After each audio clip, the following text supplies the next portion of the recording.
Yeah, what?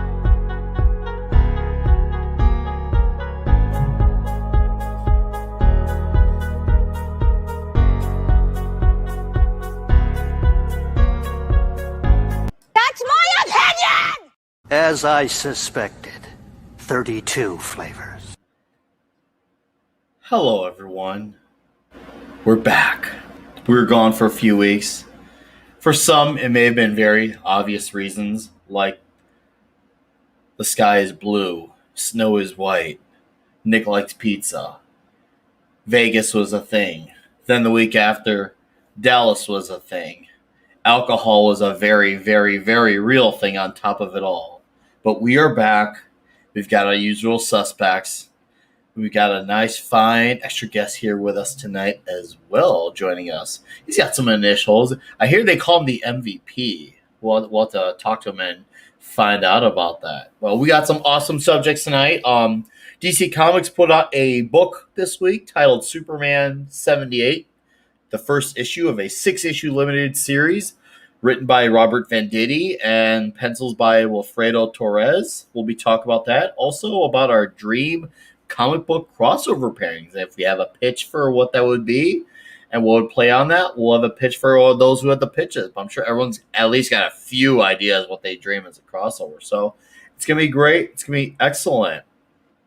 I'm going to introduce you our fine gentleman here on Friday Night Comic Talk. I'm so glad we are back. Feels great. First guy right up on board, I bring to you the Egyptian god himself, Lord Thoth. Hi, everyone. Hail to the chat, hail to the panel, and thank you, Nick, for inviting me on. It's great to be here. Oh, thank you for coming on as always. You come on a lot, and I never think you have to come on. It's never required, expected. You come on when you can. You chase bad guys. You drink delicious beverages. Hang out with your wife. You got this good life. You get to read comic books when you can. So whenever you come on, it's like, yes, I'm the icing on the cake. Yeah. So thank you, man. So we got a few other guys here. We got a frog, and I don't know if he can get up with that hammer. He was with the Culture Casino and the Arcade Outpost earlier this week, so he has outed himself to the public world. He is a archivist of the activists. He is the mighty Jed. Yeah, thunder.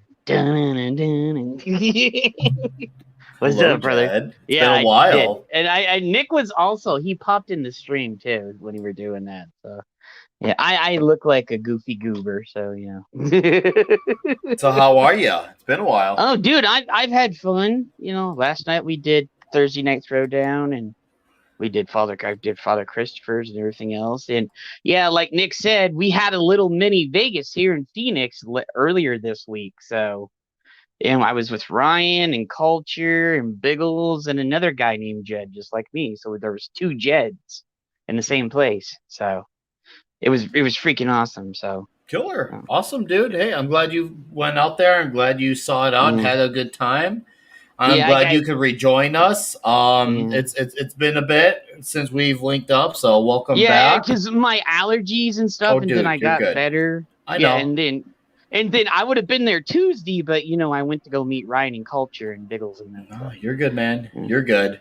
Anyways, we got a few other guests here. We got the walking, talking encyclopedia guru of the mystic mind himself, who also happens to be a big fan of Ben Grimm, and he has that phrase, "It's clobbering times." It is indeed. What's up, buddy? What's up, Thanks sir? Hey, as always, man. I mean, once again, another guy, never expected, but always appreciated when you come out and hang out, and we can always talk this endlessly great subject of comic books. So thank you for joining. I look forward to hearing what your contributions are as far as crossovers go. It's going to be glorious. I just know it. So you're like, well, maybe you might not like it. Maybe I won't, but I'm feeling pretty good about it. So I'm thankful you can take time, as always, to join me and the rest of this fine gentleman on the panel. I also see Mary G. I see D. Bud Martin. Hey. Jake D, hello to all of you guys. Thank you for joining in. All right. Hey there. Yes, hello indeed. Yes, give us those fists and those muscles. Yeah. He's All give us a right. drive-by too. Man, oh, we got another guy here. He's got some big jack, muscles. Yeah, look at that. Oh, I can feel that toxicity oozing off this. Oh, It's not look at even that. Tuesday. I'm all pumped up. It's Iron Toxic Tuesday and he's pumped up. Oh yeah, brother. I Hi. bring you the It's Friday. Ironcaster. I love being here. Good. Yeah. Good. I'm glad you could be with us. Hey, dude, thank you for the pitch on the idea. You have been a great contributor of ideas. I'm glad that you have stuck around for this, and I look forward to talking more. I've had a lot of fun just doing these Sunday streams. Well, Friday. I can't remember the days of the week. He's tired like I am, so It ends in day. It's all good. yeah. They all end in day. That's right. It's all good. Anyways, we got another guy here. It's his first time on here. Thanks On for coming the out, Friday Jake D. night. Yes, right, Jake D. Have a good evening. Friday Night Comic Talk. This is a newcomer. I met him in Vegas, and also he was on the 500 subscriber stream yesterday. He is the future and current MVP of the comic book world, Mr. Maxfield von Presley. Well, how is that man. pronounced, sir? You are too kind. Oh shoot, what's going on, brother? Yeah, man. Oh, it's gonna be a good night. I can already feel Yeah, it. right. Hey, no, thank you so much for having me on, man. The 500 sub stream was awesome. It was so much fun. I feel like we're back there. I was just talking to you guys yesterday, so this is Right. This is awesome. we're all here from yesterday. Oh, there I am. So, but yeah, man. No, thank you so much for having me on, guys. Great to see you, and I'm excited. I don't really get the opportunity to talk a lot about comics, so this is really cool for me. So I appreciate it. Absolutely, my friend. Absolutely. So we'll I guess we'll start off, with the easy, fun thing. Really, we're gonna start off with Superman 78. Lord Thoth, have you read it or no? I'm good. All right. Can you give us if you can, a non-spoiler on your thoughts, what you felt about it? Non-spoiler, eh? Well, let's see. I thought it was an interesting story. Okay. I absolutely adore Superman 78. It's the greatest comic book movie of all time, in my opinion. I think that it's Yes, sir. the art certainly could be a lot better, but I also understand that in today's world, beggars can't be choosers.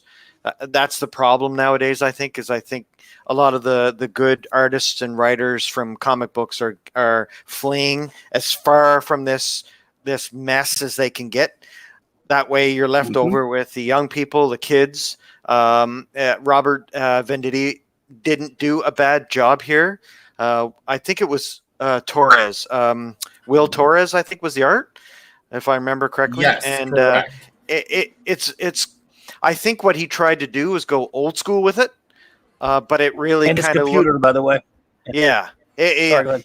Yeah, absolutely. But I think he tried to kind of go old school with it, but it looks more like, how can I put it? It is very computerized. You can tell It because the lines are very straight and flat and not, there's no soul in it. That's the only problem I have with the art. Whenever you use a computer, it's never got that kind of soul that was in the Kirby years and all the because I know Claudia, you've been talking about Kirby. It's been great hearing you talk about all those great comics and the covers and the art and the stories. Covers. But this do that year, tomorrow with the yeah, I'm going to be watching, man. I'm going to be watching, and I think that's a big thing.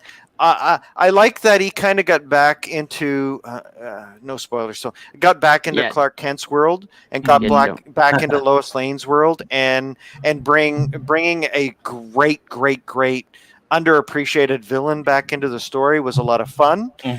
So it kind of brought me back a bit to the 60s story wise. So I think that kind of got me in. I'd give it maybe a 7 out of 10. Oh, that's actually pretty optimistic coming from you and your god of That's knowledge. Yeah, I think it's good. The way I look at it, this is, did you hook me in so I will buy issue 2? And I think that right now I'm going to buy issue 2. Yeah. All right. All right. Awesome. Awesome. Jed, did you check out Superman 78? Yeah, Read it digital? I was on Pop Culture Minefield earlier, and I talked about it. Oh, So let's hear what you got to say on here. okay, yeah. So yeah, no spoilers because I was going as far away from spoilers because I know some people haven't seen it yet. Unlike the geeks like us that we got it like right away. So, um, um, I agree with what Lord Thoth said. The art in it is, you can tell. Yeah, Kirby. I never heard him. Go ahead. The art, I agree with Lord Thoth. I wish the art could have been better, but I do, and they brought back Lois and Clark to how they used to be, where it was fun, and Lois is like, "What you doing, Clark?" "Oh, nothing. I just looked over there," where he pulls his glasses up and like shoots one of his beams out, hits a guy's foot, and they're like, "Oh, not Lois," and the cops come running in because the guy has a hot foot. And it was just the art didn't have the soul in it, but the story, I want to see episode 2. It drug me in for the second issue. Okay. But Okay. I just wish it would have had, the art would have been better. But I agree with Lord Thoth for what he said. But yeah, it does have the feeling. I will say this: it had the feeling of like Donner, like somewhat was in the comic, and they did some Donner things in there too. So and like, I'm going to say this comic, everybody that I've talked to, this comic sold out everywhere. So I'm not surprised. It shows you that people still want comic books out there. Yeah. If the right idea is out there, people will still spend money. I hope DC sees this, and Batman 66 sold out. Superman 78 has sold out. So let's hope the DC sees this.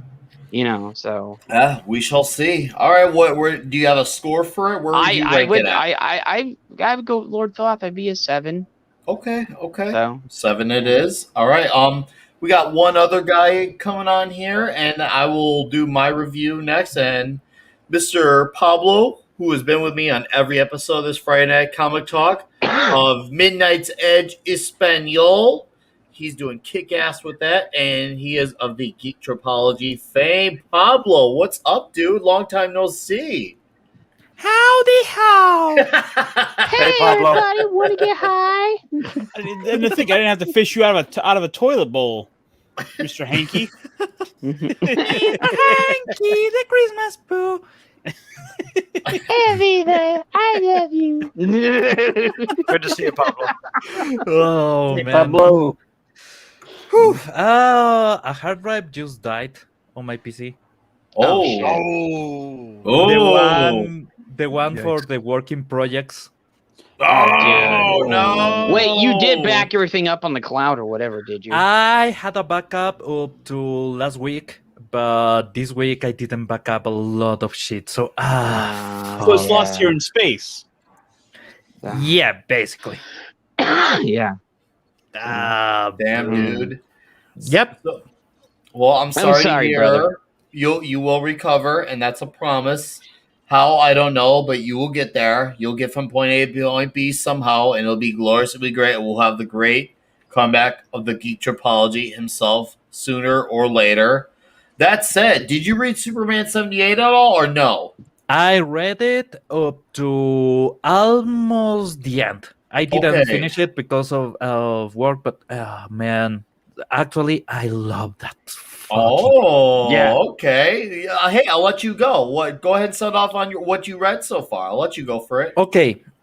First of all, seeing the design of the Donner Superman on pages was just good for my soul. It's awesome. Yeah. Then they went for Brainiac and everything. Kinda cool what they did, even with the robots, and this gives for a long story. This should be a huge arc, right? maybe even mix a bit of other superheroes. They can do this now because of the Yes. context and how they get actually everyone on place.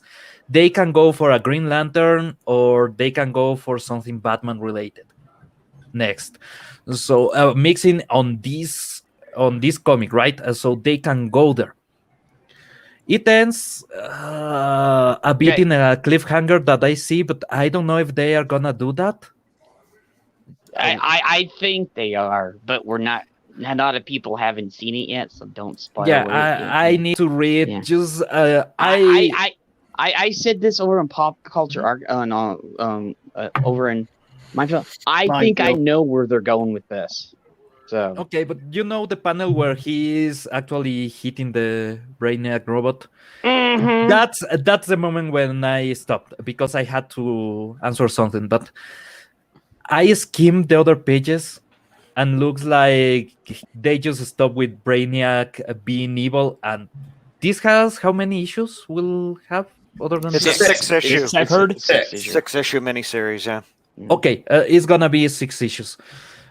Yeah, they can mix either Green Lantern or or Batman in the Superman. Other than that, just the design, seeing Superman saving an old lady from getting robbed and everything was good. This was good. Much better than the Batman 89 issue, if I can chime in there. Yeah, no, I chime in agree on with- that. I I agree didn't even with read Lord that. Yeah. Yeah, I didn't went through love the it. Batman 89 issue, and by the end of it, I was like, meh. I don't think the art was as good, which is not saying that very much at all. I think that it was the story was a little bland. I think they could have been much more fun with it, like what they did with the Superman here, and they brought back that classic villain.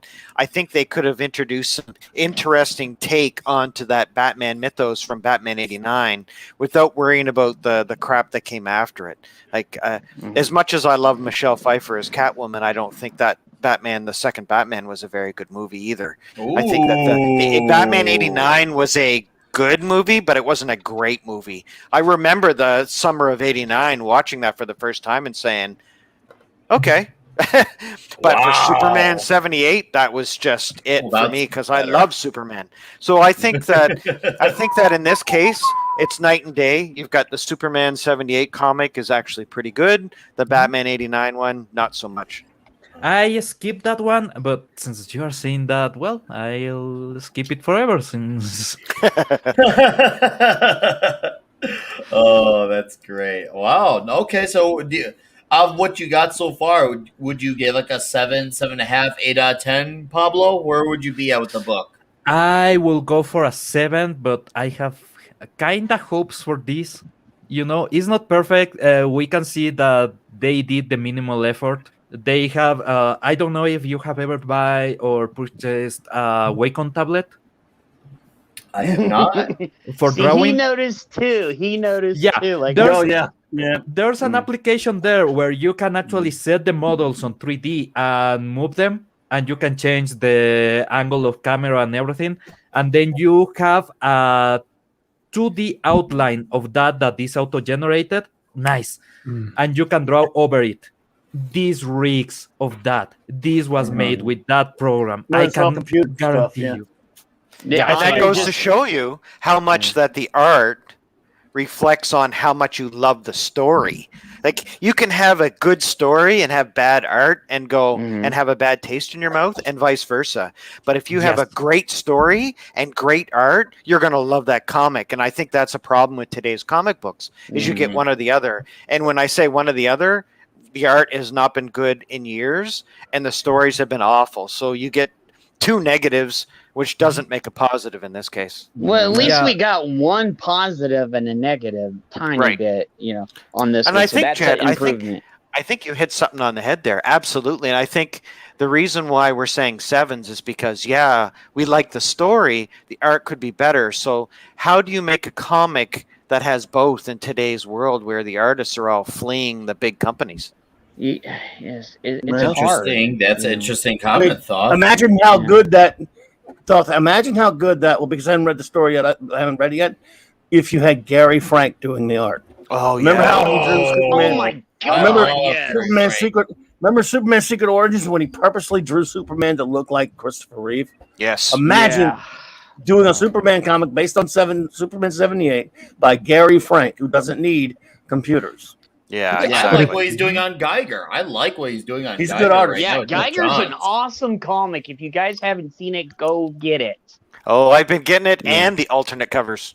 Oh, yeah, because Gary Frank is doing A I'm and D completely for the unaware of this. covers. That's Yeah. right. Yeah. And I love those those covers. It's been really good. Yeah, that's a really good, unique story too. We might have to talk about that one when that arc wraps up because issue 6 hits next week. Maybe we'll talk about that one, Thoth. Yeah. Wait, didn't I I've just been- get issue 6? I I've thought I been- just got issue 6. I read Issue the 6 is first next issue. week. I 5 read the came out yeah. a few weeks ago. Oh, yeah, I 5 read the then I first picked up. issue, but I've been waiting for all of the arc to finish so I can read them all together now. Yeah, I haven't So, read yeah. 4, 5, and Yeah. 6 obviously, but 4 and 5 yet. I know I just got one in my pull list. Yeah, it would have been a couple weeks ago because it's every couple weeks I pick up my pull list. So yeah, it's probably 4 and 5 I haven't read yet, but 1, 2, and 3 have been awesome. Is this the Geiger you're talking about? Yes, Yeah, Jeff that's Johns it. and Gary Frank. Yeah. Brad Anderson is the colorist on this one, and usually Brad Anderson's usually a lot of the time, especially in recent years, he's been doing a lot of colors over Gary Frank's pencils. That's usually been his thing lately. It seems like Max had a question about it. Oh no, I was just going to say the great thing about this is that there's so much that you can do with this because they haven't even reached the surface of those different like factions in the Vegas, like town because you've got you've got like Camelot and not to try and not to put any spoilers, but like spoiler, yeah. like if you guys haven't read it or not, but the main villains are like these different like you've got like this pirate kind of clan and then like a medieval times type clan and then like the gangster like 1950s type gangster like and so the villains could really be fleshed out and the main character is great. I really like him. I do too. So, Yeah, you have the night crawlers, right? You've got Organ People. You've got Joe Glow. I love that name, Joe Glow. Right? It has a good ring to it. It's got a good ring to it. You know, when I read it, I felt shades of the Fallout universe in the book. It felt Fallout. You know what it is, but I felt some of Bethesda's influence in the book. I don't know if they, but they might have taken some influence from the Fallout games and then put it in a book without even. Yeah, that's what I felt. I was just like, this feels Fallout-ish, but you know what happens, but you know what I'm saying, right, Nick? Yeah. I have a hard time buying an Image comic because I have some issues with Image, but I had to get the issue number 1, and I always get the first couple of a new series, especially from.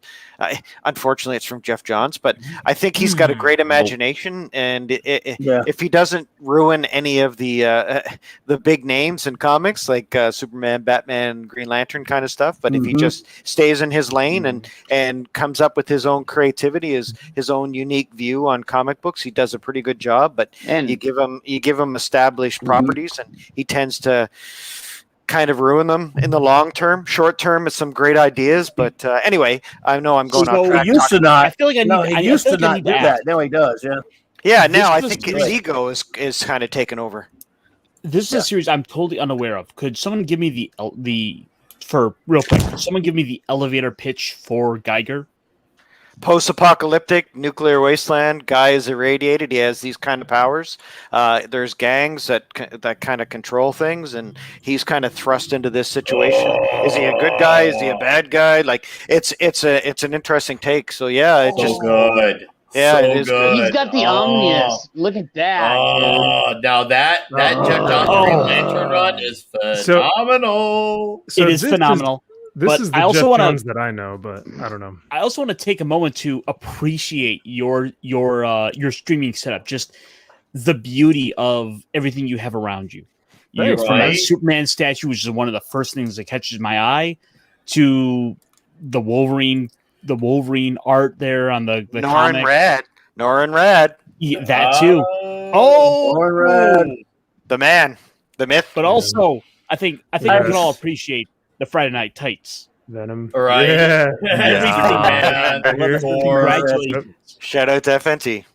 Yeah. By the way, Nick, Yes, Pablo. Congratulations. Oh, One thank hell you. Dude, when Yeah. you guys sent me that message, I'm like, man, why is my phone getting all these Twitter messages? I look and you guys are like, dude, Nick, you're in the FNT intro. I'm like, what? Yeah, right. I mean, like, I knew I was out there in the parking lot shouting with Quarter Black and all them, but then they actually made it on there. That was weird to watch. I'm like, holy crap. And whoever edited that did an awesome job because it looks like we're literally chanting the part from the chanting part of Dan Vast's song. So I'm like, dude, that is You're not only in there, awesome. you're in there Gary twice. Chan's fingerprints are all over there. Yeah. Perry Chan.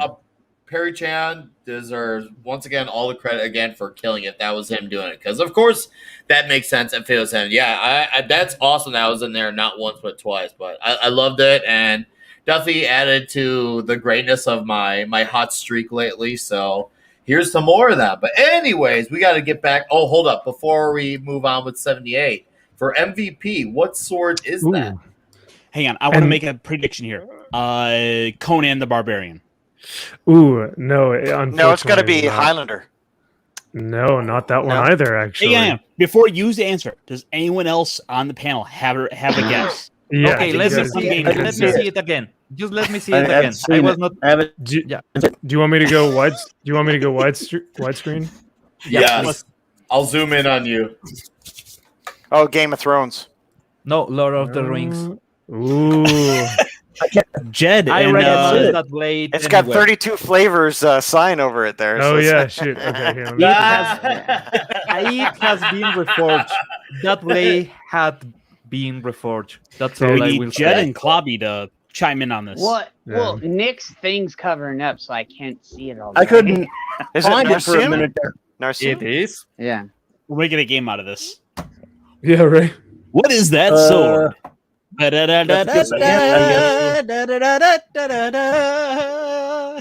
Dude. It is Conan the Barbarian. Dude, The blade that was broken. yeah, when I That tell was you that Conan. I'm a Lord of the Rings fan, it's not a joke. I can recognize every single Oh, detail. it is. Okay. Yeah. Yeah, wow. Nice, man. Yeah, no, hey. Nice, dude. Thank you guys so much. This So thing really Anduril? Anduril, right? and yeah. Oh, wait. And No, And Narcial. Gladiator It has been Narcial- reforged. Oh, so it's Narcial. Yeah, Narcial, right? Mm. I was right the first time? I think it's yeah. No, that's right actually.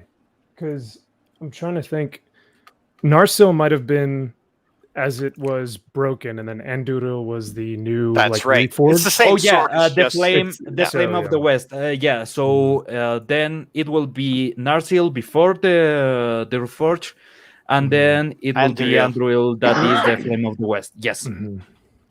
So, but yeah, no, it's a beautiful replica. I mean, even like the gold inlining on like the in there, and then the Elvish that's written on the actual blade itself. But yeah, the minute I saw the Elfish, I was like, oh, no, I'm wrong. It's Lord of the Rings. So I was just Mhm. like, okay. yeah. Eh. But yeah, this place has been like years of me just collecting and putting it together. So I appreciate you guys getting all nerdy with me because I love all this stuff. It's like it's like a miniature Gary's room. You know what I mean? Like, You Gary, have to put a lot of figures on your wall to match Gary. Yeah. He's got like you a million up there.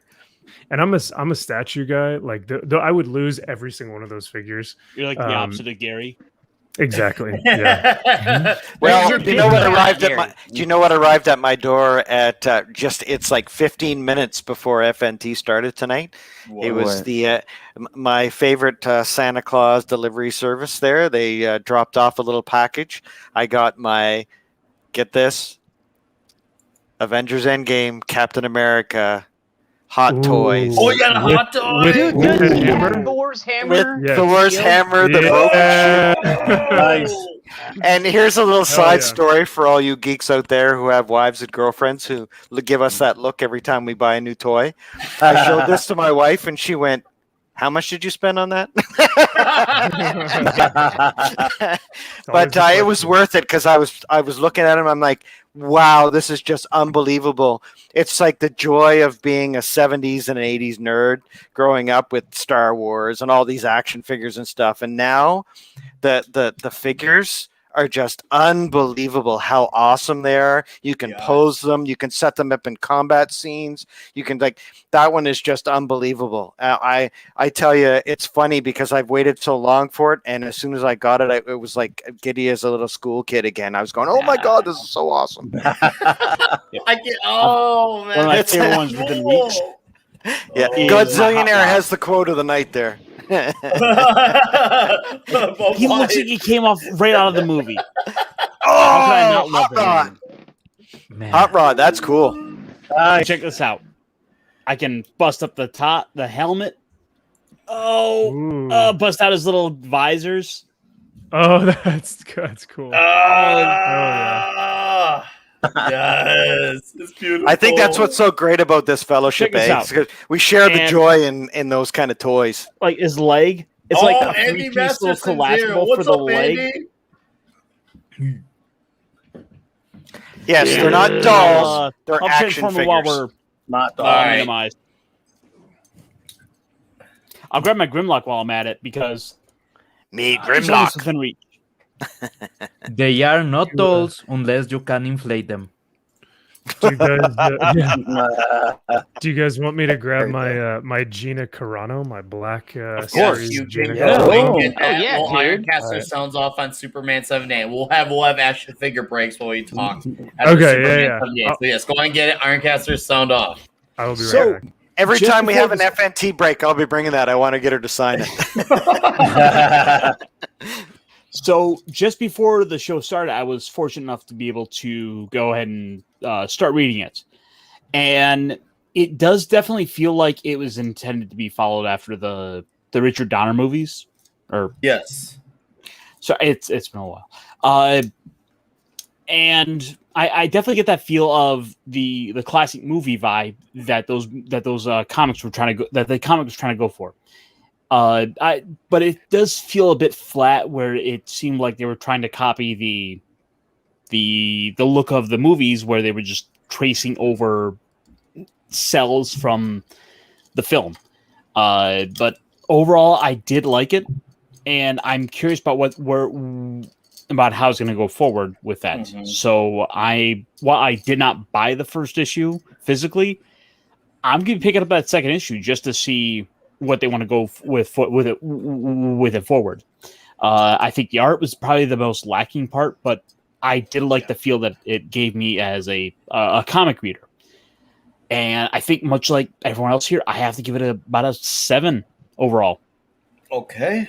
All right. I guess I'm gonna go up, and then after that, I'm gonna have our guests do his talk on Superman and also show off his Gina Carano figure after I'm done as well. So, anyways, I'm gonna have a little bit of a higher score than some of you guys on this book. I really enjoyed this book. I can see some of the complaints with the pencils, but I really enjoyed the colors of the book. I feel like the colorists really made the vibe shine of the old school. And I loved how it felt like the Superman of that timeline, like the colors of it, like it was very bright, colorful world, which is what I would want. It made Clark's outfit pop out too. It did. I felt like the colors really popped. I felt like the colors popped, and I feel like that made up for it. I did enjoy the splash, the double splash on the one single page. I enjoyed the tribute to Richard Donner, and what also was a big thing for me is I felt like Robert Venditti, he captured all their voices. Like when Clark would speak, it sounded like cheesy Clark Kent as Christopher Reeve, Lois Lane as Margot Kidder, Gene Hackman as Lex Luthor. I heard all their voices. So you get big points for capturing all their voices in my book. When I can hear Gene Hackman as Lex Luthor, when I'm reading that dialogue, clearly he was definitely watching the movies before he got to work on this. So I felt like he nailed the voices, and it was nice to see Superman also be a hero, and also to have that little cheesy moment of as someone's trying to try to get away with something, he stops it. I love just Yeah. those simple moments. Like, and oh yes, That was That Nick. was That was great. true Donner right there. when Oh, he Yeah. did true that. Donner. and Lois Lane goes with the most Lois Lane line Oh, ever. right? She's there with someone being saved by Superman, and she goes, "Yeah, Clark, do you think Perry likes me, or do you think that Perry thinks I'm good?" And I'm like, "Yeah, that's Lois Lane." Yeah, no, he captured the voices well. That for me was a huge deal, getting the voices down, because one of my biggest problems, like after I read the first 6 issues of the very terrible Bendis run, it felt like every character had the same voice besides Clark Kent. It was like Clark Kent, and then everyone else had the same voice. And Yeah, Bendis' voice. Yeah. yeah, right. The Bendis voice, Bendis speak. Yeah. Yep. I was just like, okay, so now he's shown he can get a voice right, because it's Superman did act like Superman, but then the rest of the characters all talk the same. And there was a point in time where he was a capable writer. It's like another lifetime ago. People don't remember when he wrote Yeah. Alias, the original Jessica Jones run. Alias. Oh which yeah, that I was really early enjoyed. '90s, mid '90s. Oh, late 2000s. Well, sorry, Uh, early 2000s. Yeah, 2001. I thought it was the mid '90s or something. Okay. So My it's memory- weird. yeah, No, it's yeah. okay. It's weird to believe that something happened. It's like he would do a book like that, and you would actually enjoy it, and then something happened where all of a sudden every book became all the characters talking the same, and he's been that way since. But I guess that's what happens when you get a good story or two, and then everything else for the next 20 years is, well, not good. So that's how the cookie crumbles.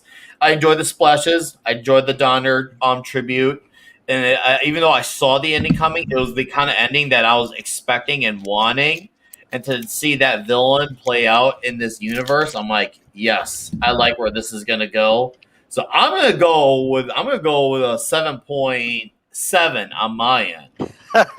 Yeah. I'm gonna go 7.7. I'm gonna stand by that 7.7 once again, because the story felt like what Superman 78 it encompassed the feel and the look of that area. I can get where the pencils come from. I get that, but everything else really made up for it for me.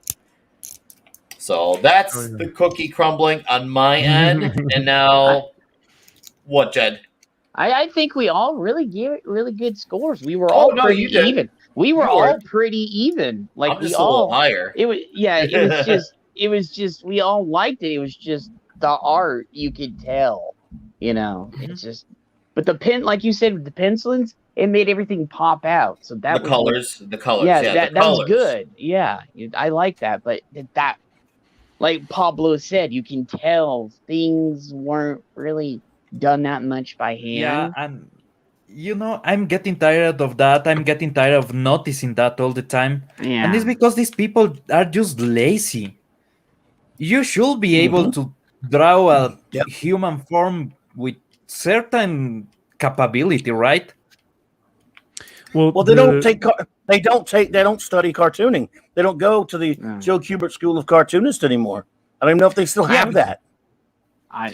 I've seen a couple of like ads in some of the comics of the Kubert School, but that was back in 2019. I want to say that I was seeing some of those. So I know it's still out there. I just don't know how publicized it is. But Klobby, you're right. I mean, this is a visual medium.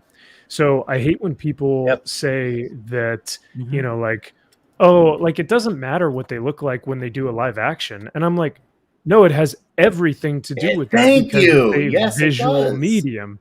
If it's a novel, if it's a novelization of something, you have your own interpretation when you're reading that novel. But when we're reading comic books, half of why the comic is great is because of the art. So it's obviously visualization. So how can you say that? And I could go on like a rant, but no, I mean, so I'm sensing some mentions. I'm sensing some familiar topics to some relevant stuff to today. Oh, recordings with involving a certain anime series known as Cowboy Bebop. You couldn't be talking about Cowboy Bebop, of course. Oh, one of my favorite anime shows. God, yeah, that's a series I will point out that I intend to be picking up as a physical copy and then promptly not watching the Netflix series. Mm-hmm. Yeah, simply absolutely. purely for no other reason other than her video. That You know, video convinced me to alone. not watch that show. I gotta add to that. I've got the Blu-ray to still watch. I was getting to it from a good friend, and I'm gonna watch it.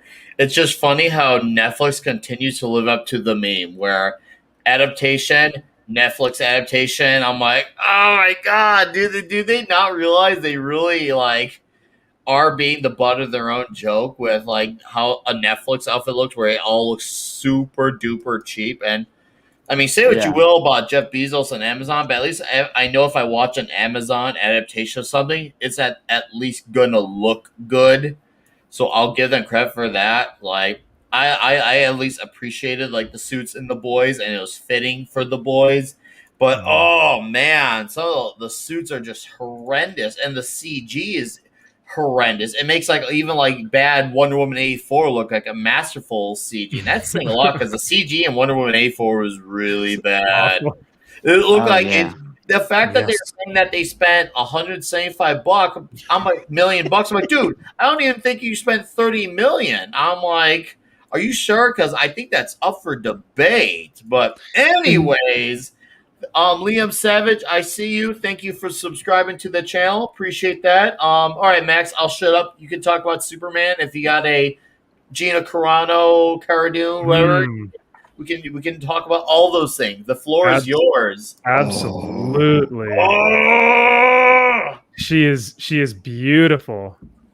So I'm trying not to get glare on there, but yeah. No, man. I get it. It's hard with the light. Yeah, guilty. But yeah, it's got her like whole like thing on the back, a veteran of Galactic Civil War who fought for the rebellion. It's really, really cool. So I'm very thankful I got this when I did, because now it's like, it's getting up there in price. I just love that. Now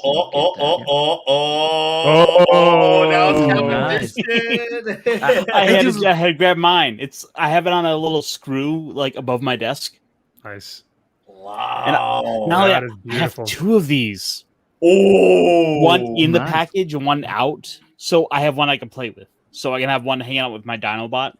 Nice. Dude, the artwork on that one, on yours, I really love that artwork. But can you show the box? Can you show the box of the old Gina Carano figure, of the old Cara Dune figure? Because this is the new one. This is the there. This one? Yep. Show the number. Series. That's something that I love. 101. Oh, she's 101. Exactly. That's cool. Cara Dune 101. Dude. Oh man, that's cool. Yeah. Dude. Yes. So, but she's beautiful. She's the best. Speaking of strong women, Superman 78, we get a panel from Lois. And do you want me to actually? I'll give my score just right off the bat. Okay, so there's no anticipation. Go ahead. I give it an 8. I gotta give it. I'm doing a drum roll, but yeah, no, sorry. I was more optimistic. I think just obviously I'm a huge Superman fan, so like I don't know. It just like of course the first page to Richard Donner, like at the very beginning. He. Here, we're zooming in on that. Okay. Yeah. Go ahead. So it's kind of like a homage to him, and one of the things that he says, the key to the whole concept of the film is verisimilitude. And I was like, what the hell is that? So I actually looked it up. And verisimilitude is the appearance of being true or real. So, and he said, we've treated it as truth. And because Superman is about truth, justice, and the American way, I don't like just reading that right off the bat. I was like, I already love it. So I think I was a little bit biased when I read that. But I think it is worth pointing out that that word verisimilitude is one that Robert Meyer Burnett. I was just about to say that. He loves that very often. Yes. That authenticity to realness. Yes. Is in my own words, is what it ultimately is. But and I think thank you for defining it as you did. I think it was much more eloquent than what I did with my kind of semi-drunken stupor. No, that's perfect, because I like I said, I read it and I was like, what the hell does that mean? So I just pulled up Google. So mine was just coming from good old internet. But yeah, as far as like the overall story, I was left wanting more, and I felt like it felt like short, like comics, what, 24 pages normally, and so something around there. And I was like, man, that felt really short for some reason. I kept wanting to read more. I just love the classic portrayal of Clark Kent as kind of a lovable, bumbling fool, but not an idiot. Like because right now we're seeing just the actual pussification of Superman and Clark Kent in his comics right now. But this is just more so, you can see that he has great power, but he's not utilizing it. He's trying to hide his identity with that. I don't know. It didn't feel, I didn't get any woke elements from this. I didn't get any try hardiness through this. It just felt very genuine. But my concerns are the same as everyone on this panel. The art just unfortunately, it wasn't working, but the colors were excellent. So Nick, I'm with you there. They really make this thing pop, and it just felt like I was opening like a Silver Age, DC book. So that's for those reasons, I give it an 8.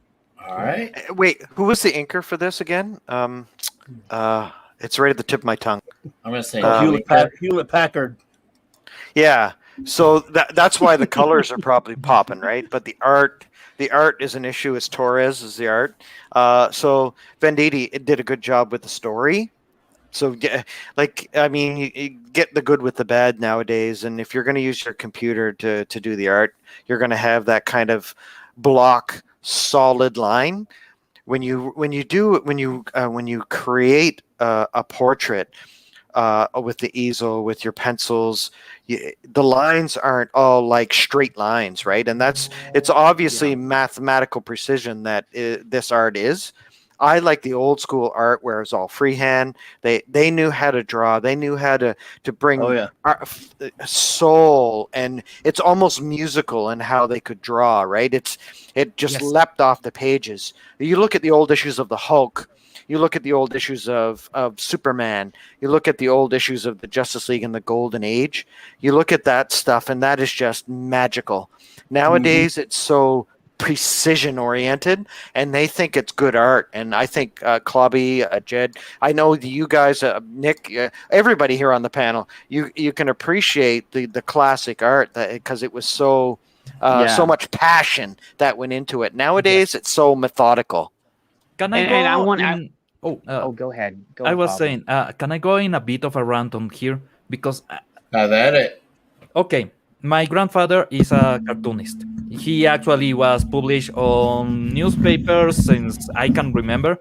He has been there on different newspapers the last 78 years.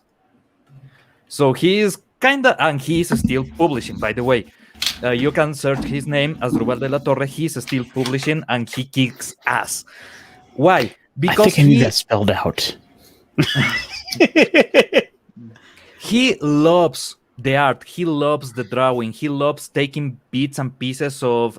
He used to be a sports cartoonist, and now he's a political cartoonist. And he used to love seeing those small bits on sports and knowing politics about what people is doing and making that part of the physiognomy of the character, right? Since let's say a politician is a liar, he will grow the nose a bit and he will stylize the arms and everything a bit more to show that he has a bad intent. That kind of stuff, that deformation of the body is really important to convey emotion and to convey a meaning in the drawing. You need to connect on a level that is not only show a picture, and that's why on video games, we have the Uncanny Valley. We have a border where people can no longer accept an art because it's too eerie, it's soulless, but at the same time, it's too similar to reality. So you feel a disconnection there. And the cartoonist, the work of the cartoonist is taking someone or something that is real painful and turn it into something that you can see and experience through a graphic. You should not have a let's say backlash, a mind. Your mind is getting disconnected from what you are seeing because it's too eerie, too similar to reality, too soulless, and you lose that connection. As a cartoonist, you should try to get that connection. You should try to make it happen, make it bigger, make people in love with the concept that you are showing in the lines, not with the figure that you are showing in the lines. And that's a miss in current comic books. They no longer want to over stylize and over exaggerate the physiognomy because they want to be a portrait, and a portrait of reality will never convey the emotions of the imagination. Here. Excellent. Yeah, I agree 100%. Yeah. Excellent. Well said, dude. Yeah.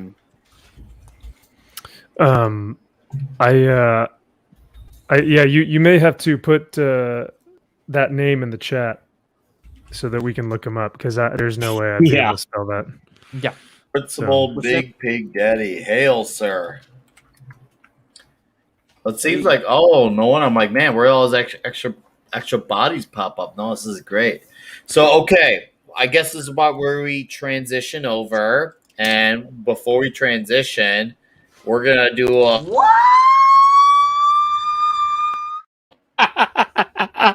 Oh. Hey, check the private chat. Oh, awesome. Thanks, man. Let's have a couple figures by me. Ooh, big boy. Hey.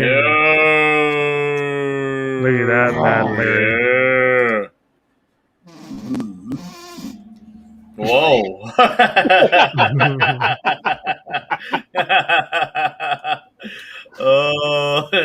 Dude, those are red. Hi, Janet. Hi, 70s. Yes, I am. It's true. Dude, 70s, I watched your video today on the book that you've been reading, and I'm obsessed with your voice. And your review of the book was great. So you can take me off the big screen. I'm feeling a little self-conscious. Awkward. Yeah, thank you. That's what I was looking for. Is that interplanetary Janet? She's a galaxy girl out there, I see. That's our Janet from the other planet. Yep, she is here live. Yes. I certainly can't sing it like Raquel can, but hey, good to see you. Avon lives. Bud Martin. Hey, D-Bud. Yeah, sure. So we're talking about transitioning to another topic? Ooh, we are talking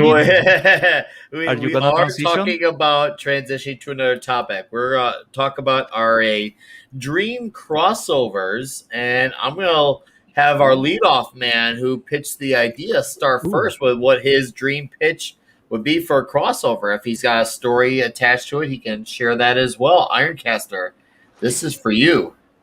Well, as you mentioned, this was one of the ideas that I had pitched, was the idea of the crossovers that never were. And so I was kind of thinking, what kind of crossovers, would I love to see that sadly or probably likely to never happen? And a couple of came to mind. Ones I mentioned includes Nightwing and Daredevil, which you could have Daredevil having to come to Bloodhaven to deal with some legal issues. Maybe something involving a little combination of the Kingpin having to hire, Deadshot? No, Deadshot. Deathstroke. Sorry. And then you wind up with the two of them having to pair up, of Daredevil and Nightwing. where Matt Murdock then has to wind up having to step up and represent our man Dick Grayson. Because of like the character flaw in, or like, because I know. Oh, go ahead. I'll let you finish. I have a surprise for Ironcaster. Well, I have a couple ideas for this, and little crossovers that kind of came to mind that just seemed like they would be really good pairings, and a few things that, like I said, came to mind that seemed like a good mashup, such as Beast from the X-Men, along with Goliath from. Oh, that actually happened. Oh, wow! Oh, interesting. Oh, I need to. Dang. I was No, it completely did unaware not this happen. was a thing. Where can I get that issue?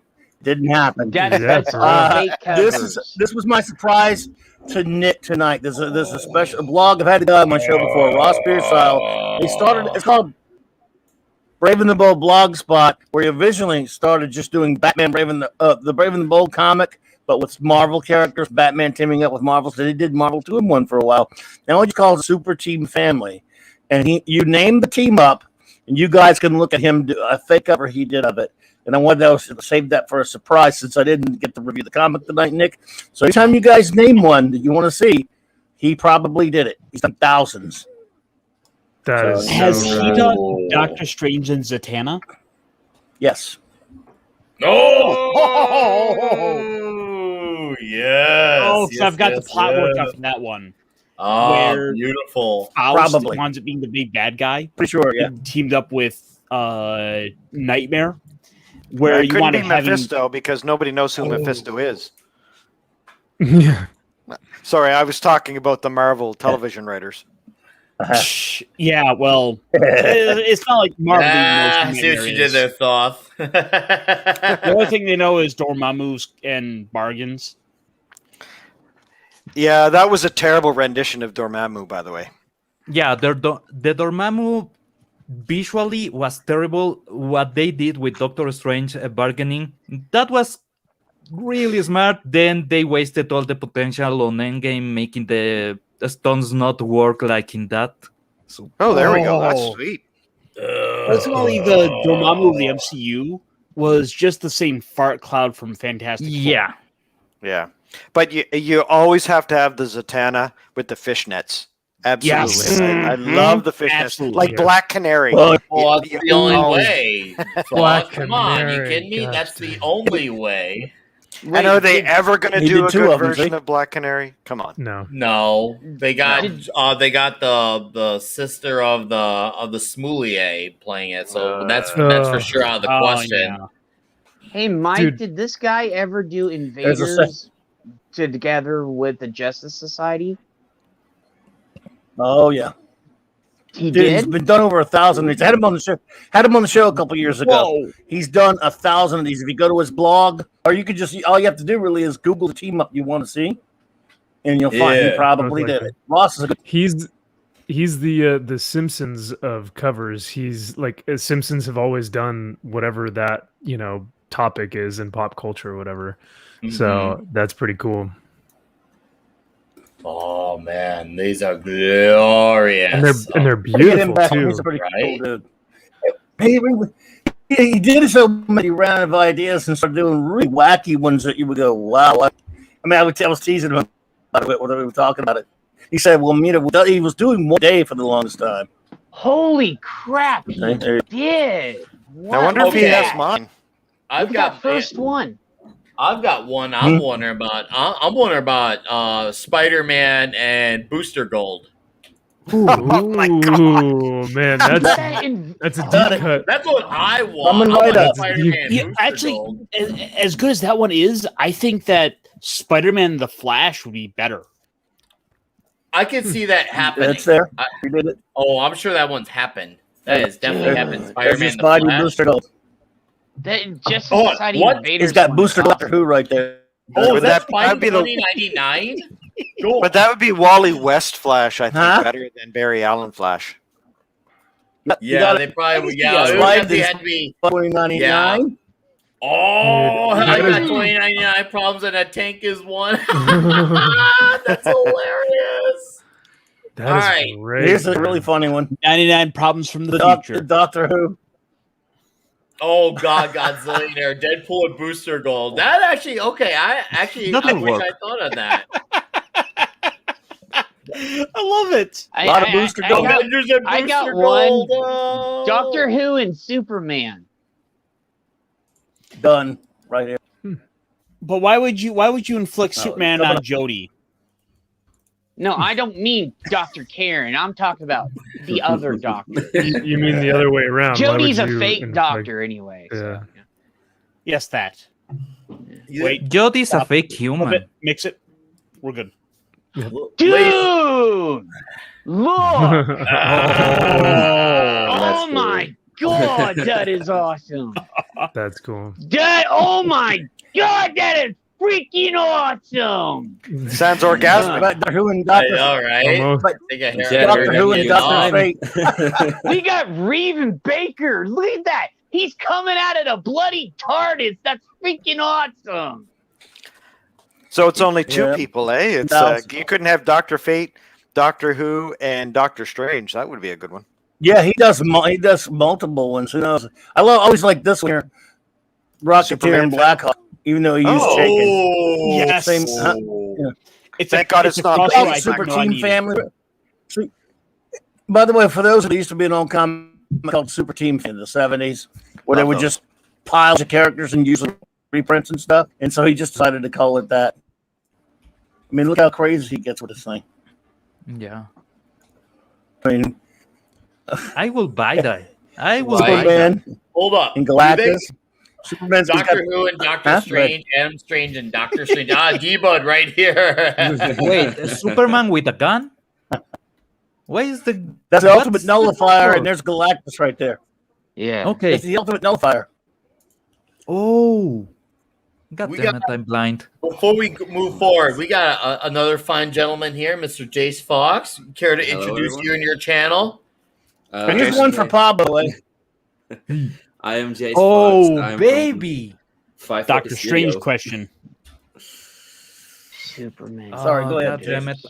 I missed the original question. No, but yeah, 540 Studio is my channel. I'm the founder and creator of that channel. So, hey everyone, Hello, hello. How's it going, man?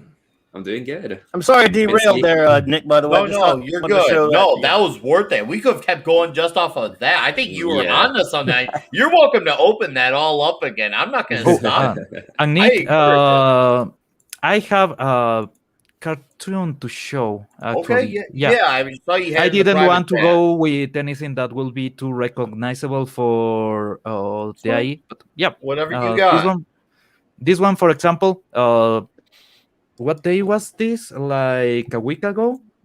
Yes, this was made by my grandfather. He's 94, 5 now, and this was last week. So this is what you can do if you actually draw, motherfucker. You can, and this is made by a man that is almost blind. He has a lot of tremors, a lot of issues, and he's still doing this. And the young ones that are supposed to be drawing and are supposed to be the head of the spear in this, they are doing just trace upon 3D models.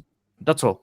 So just compare how much effort this did this take to what these assholes are doing. Just think about it. Yeah, man, that's great that he's still doing what he loves. That's Yep. amazing. That's They pretty still cool. at it. That's what that is. That's awesome. A lot of respect for that. Nice. Absolutely. But is that people right now don't really appreciate doing? It looks like No, actually, he has something from Biden, but I don't know if I can show it. That's the real issue because Post in he's the a private political chat. cartoonist. Yeah, That's post in the the- private chat. Yeah, He's doing it private or something, in case. That was glorious. I haven't got to pick up any of my team ups yet. Oh yes, Thoth. Hey, what do Oh, you you got wanna go for for some team ups? Yeah, go for it, Thoth.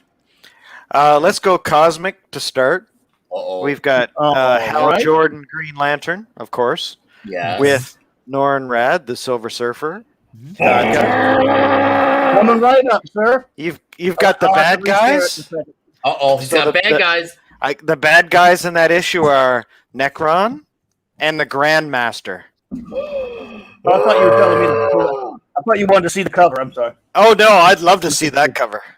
Uh-oh. Hey, Got it. Claude, if you can find that cover, let's see it. Oh man, that is It's more than one. Thoth. That's a hell of a pitch. Like that's what I Oh, want. right. I want to see that. I'm gonna go a little Whoa, deep cut in the ring, next man. one too. You've got Richard Dragon from DC, and you've got the Iron Fist. That would be a pretty that's a cool good one. one.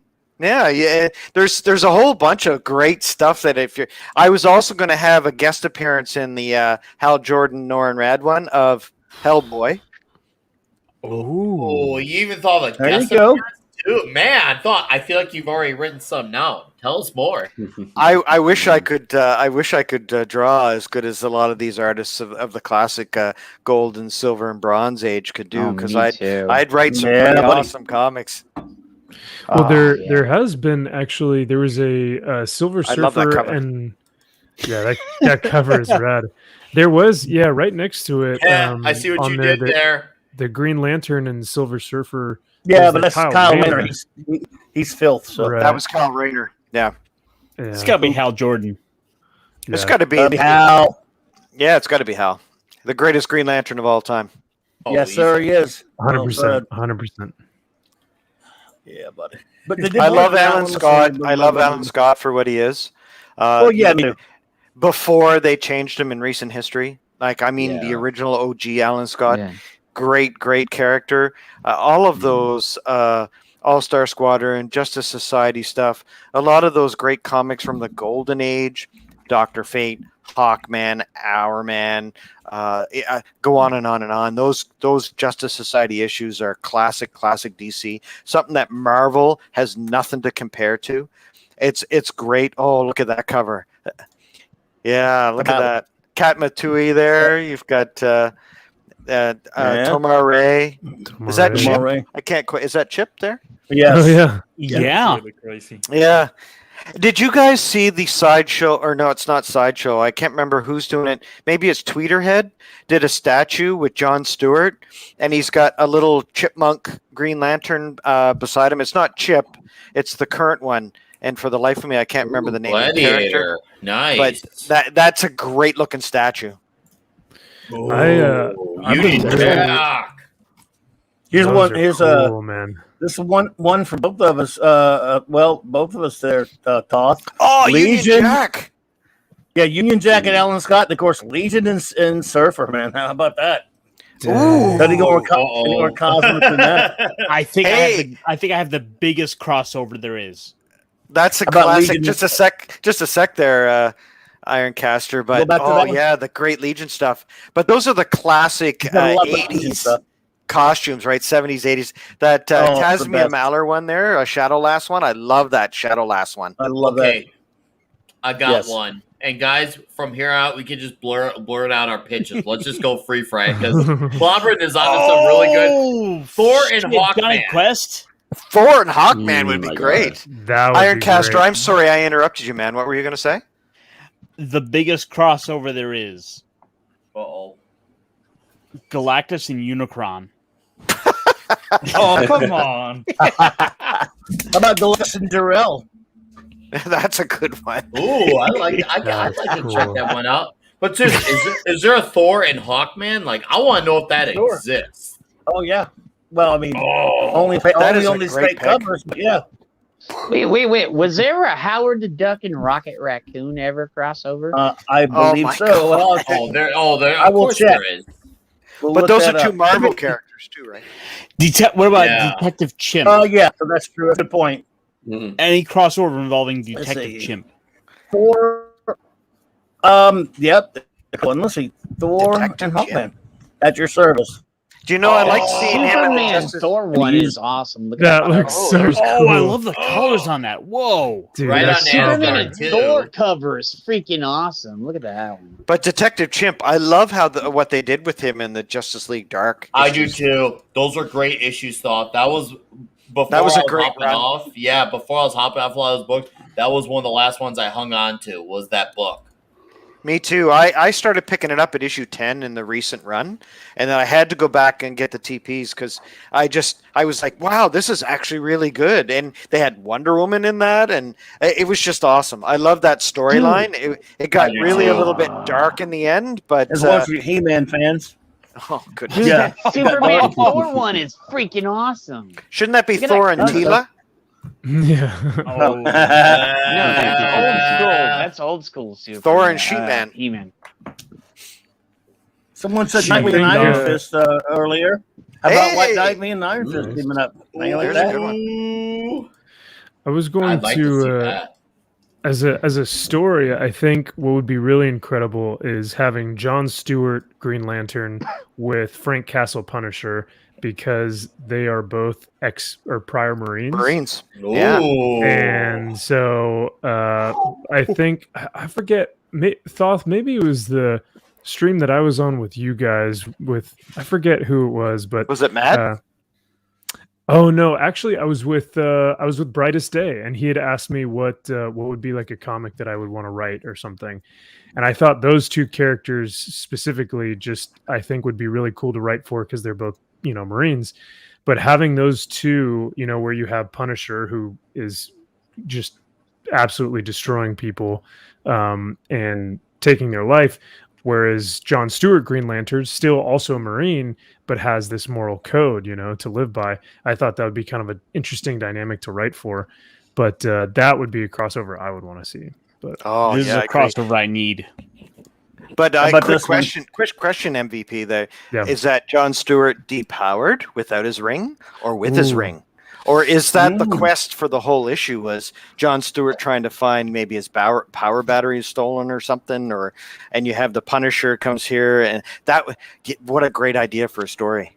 Yeah, that'd be, or Punisher calling him out and saying, what are you without your ring? Kind of like the dynamic. Oh, That's cool, RoboCop.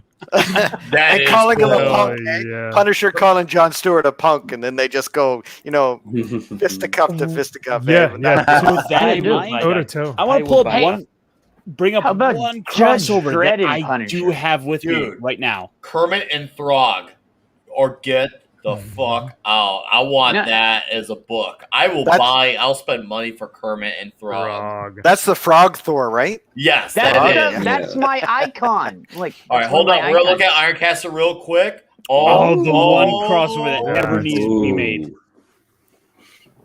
That is Dang, fucking those cool. are I've never cool. read that. Hell yeah. I By would Frank Frank love- Miller. Miller. Yeah. Yeah, but Well, yeah, point written by out Miller, that- but drawn by Walt Simonson. Art by Simonson. So, Yeah. Man, those look great. Dark Those Horse are too. pretty good. so- They are That would- they are legitimately great. Just to point it doesn't show up well on the camera here, but that silver for the RoboCop armor does in fact pop out. Is it like a foil? Yeah, Almost? it's like the armor itself is foil, Okay, nice. but nothing else on the. Ooh, that's so cool That's that the cool. armor is foiled. That's Yeah. cool. I would love to see a movie of this.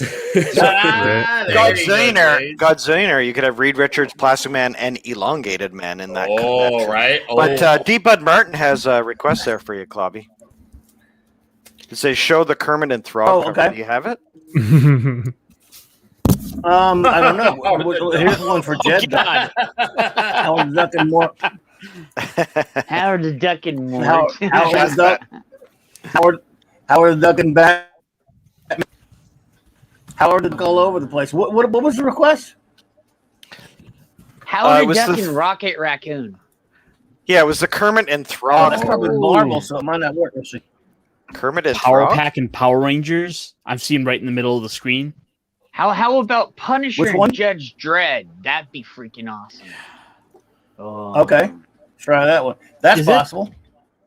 Is that Spock and Space Ghost? Wait, what? Yes, it is. Let me see. Yes, that. it is.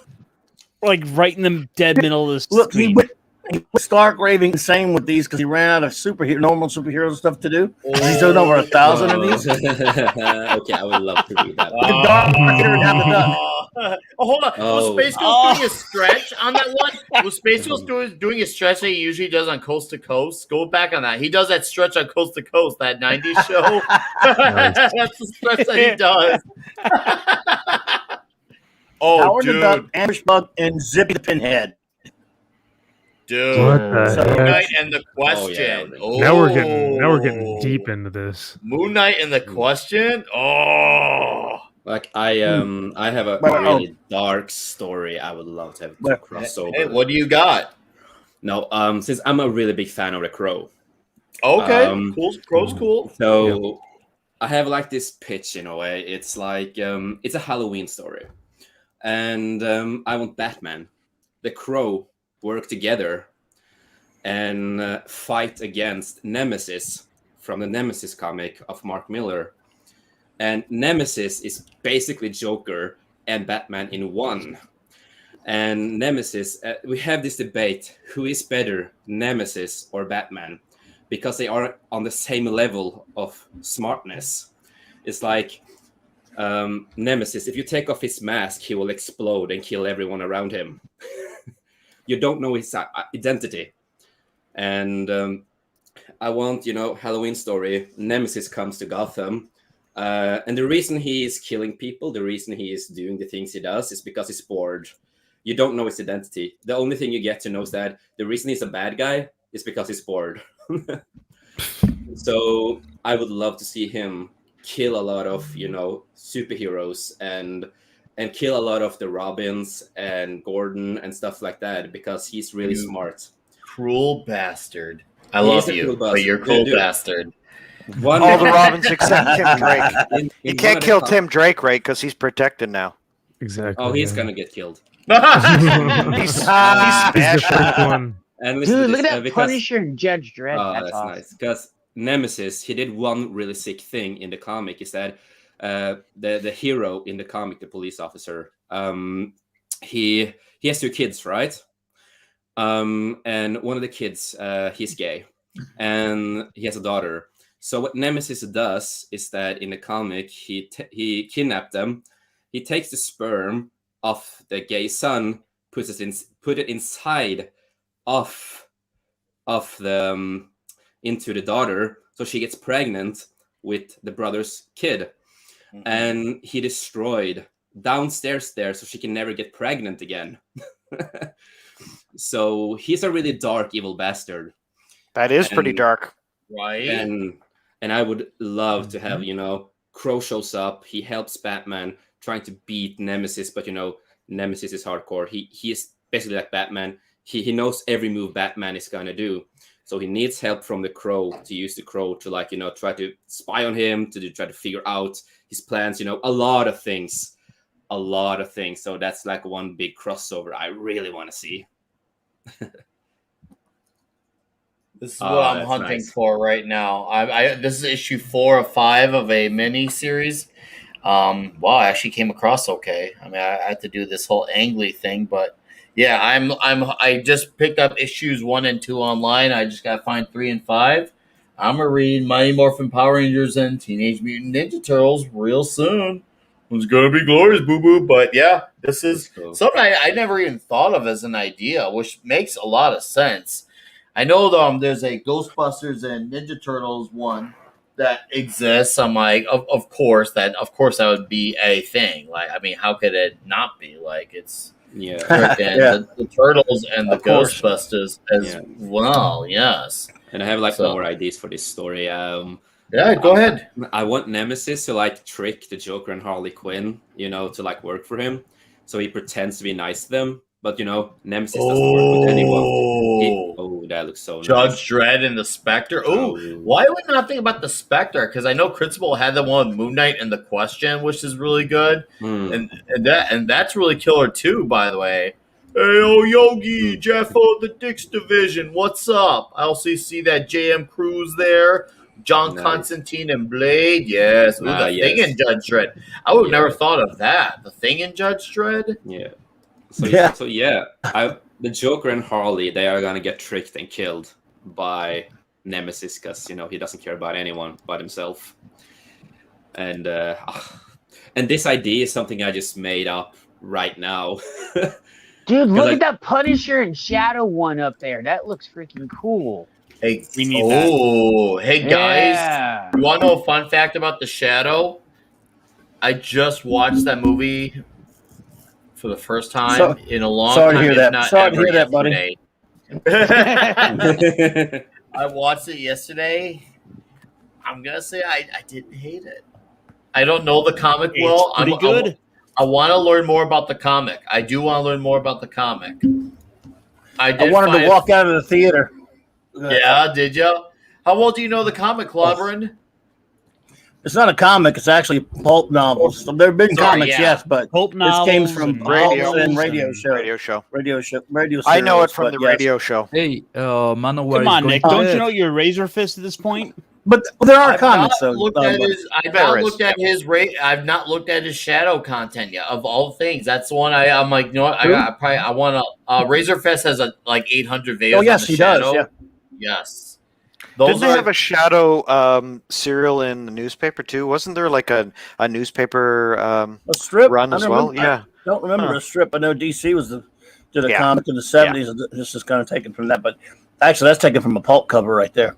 But no. So he was that movie. Oh man, I mean, I wanted to like it, but as I did with Dread, gave it another shot a couple weeks ago and reviewed it. Michael French of Retroblastic and I were going to be deep diving on that movie again. It's like the Shadow. It's like the Phantom is the same thing. I hated the movie. I wanted it to be good. Same loved with the it. Shadow. I love agree the Shadow. 100%. I love the fandom, but I hate the Shadow. Yeah. Do any of you guys actually know Mandrake? Yep. The magician? Oh, yeah. Okay. Ah, nice. Sometimes I feel kind of disconnected because I will go with the Phantom or Mandrake and people will go like, huh? Dude, the sun is shining. Oh yeah, he's a day ahead of us, JM. Because Wow, Mandrake was another one of those comic strips. That's Yes. from like the 30s or He's something the like that. character, yeah. Exactly. Yeah, that was a great comic strip too. You can get that in a collected group there. I think they published it several years ago. You can buy it as like a trade kind of thing. And yeah, Mandrake the Magician Man. That's some classic. It's kind of pre superheroes, right? That's why it's so cool. He was like around the 33 or 4. He was created by Yeah. the same by Lee Falk, who created the Phantom. So Yep. That's why I like him. Like the Phantom, Secret Agent X or whatever. yeah, Like Nice. there's some great Alex stuff Raymond. from. By the way, I just found out That's great, NECA dude. has Wow. a Phantom toy, has a Phantom figure, so you can get him, and he's like 6-inch, full articulated. It's fucking awesome. yeah. Who would just- ever just saw don't move it much. Who would have ever thought that character would be in a movie? The one I that never- Nick's holding up I right never- now. I never thought Let so. alone become a hot Nick, when'd you get hero. this, man? When did this come out? Yeah, It came out a few weeks ago. I saw that it was on Amazon because like when the movie came out, I actually enjoyed the movie and I really liked Polka Dot Man a lot in it. And yeah, I'm like, he's you know what? I'm gonna actually seek out a figure of that character if it comes out. And I saw You a did. whole lot. They had a lineup of figures. There's him, of course, Harley Quinn, Bloodsport, and Peacemaker. So they had those 4. I was really hoping for Ratcatcher too, but whatever. Weasel. Oh, Weasel. Yeah. Weasel was the star of that movie. Come on. Let me ask you something. Let me ask you something, guys. Did you notice the reference between Weasel and Con Air? The what again? So yeah, There's- when you buy all of them together, all 4 figures, they come with the pieces to make King Shark. So now I might have to buy them all just so I can build King Shark. I think That's a trick. That's a good nobody trick. ever noticed there's a reference to Con Air on the Suicide Squad. What? Hey, Mark And D he's- with the C. now. It's through Weasel.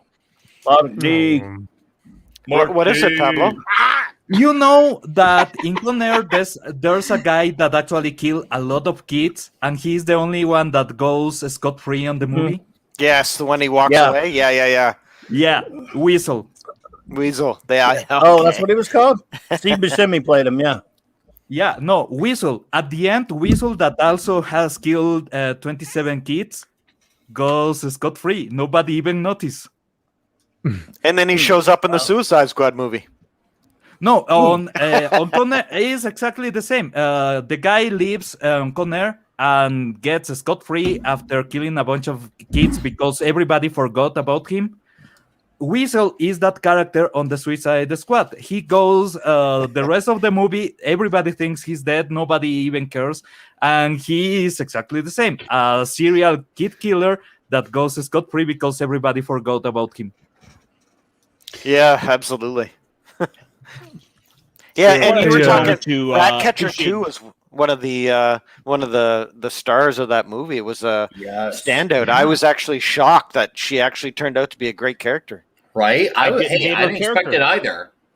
I didn't expect, and the fact that they actually did not bad dad her dad too was even more cool. Like they actually like she looked up to her dad. It was actually refreshing. I was talking to Quarter Black about it in Vegas. Like, dude, they did not bad because I was waiting for a fake out. Like she's gonna last minute resent her dad, and no, they saw it through to the very end. Like her dad was like her rock. And that was so awesome. Really to nice see. that you get to see that. That was weird. Yeah. I'm surprised by It that, was so actually. weird because it's so uncommon nowadays. We're so used Very to on Hollywood. Yeah. Yeah, right. Right. It's very on Hollywood. So no, I really enjoyed that. Hey, Dead Man Walking, Dark Shadow Dead Logan. Man. I see you both. What's up, guys? Thanks for dropping by. It's been awesome. Jed, Yeah, Snoopy versus NBA. What you got, Max? I was just gonna say, Jed, do you have to head out, brother? Yeah, I need to go. All right, go home. What do you mean go home? Get out. No. Get well, dude. I hope that cough disappears. Yeah. Well, I hope your cough gets. I hope your cough goes away, but it's get just out. my allergies, dude. I figured, but they're not as bad as they were the last 2 weeks, but I've still got a cough. Yes. So, yeah. Better. Yeah. VH1 behind the music with Jed. And then he found Nick, drugs. what is Tuesday's movie? Cobra. Okay, cool. Oh. Okay. It's gonna be cool. So, Man, Jed's allergic. yeah. Jed's allergic to that I may movie. stay up for that one. Yeah. You're welcome on. So, Yes. yeah, I may be doing something with Paul Culture Minefield tomorrow. I don't know if Paul will ever do his show again, but he'll let me know. I'm trying. And then I'll on a T-shirt and Snow Dub might bring back the show. I don't know. Come on, for man. Connection, so he might bring it back tomorrow night. I'm not know. He'll tell me.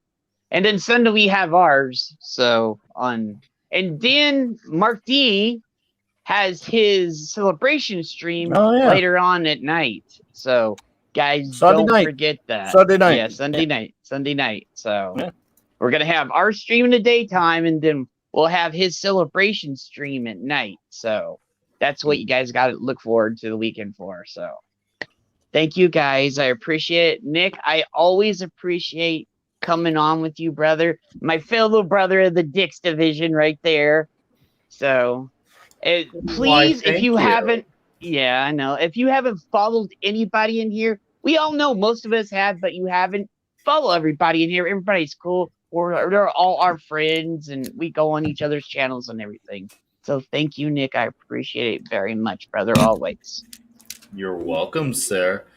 Now, scram! Fired. Feel better, brother. Have a great day. Thank you, man. I mean, night. Sorry, right, night. Yeah, night. Yeah. Let's not get crazy. See you, dude. Take care. Bye.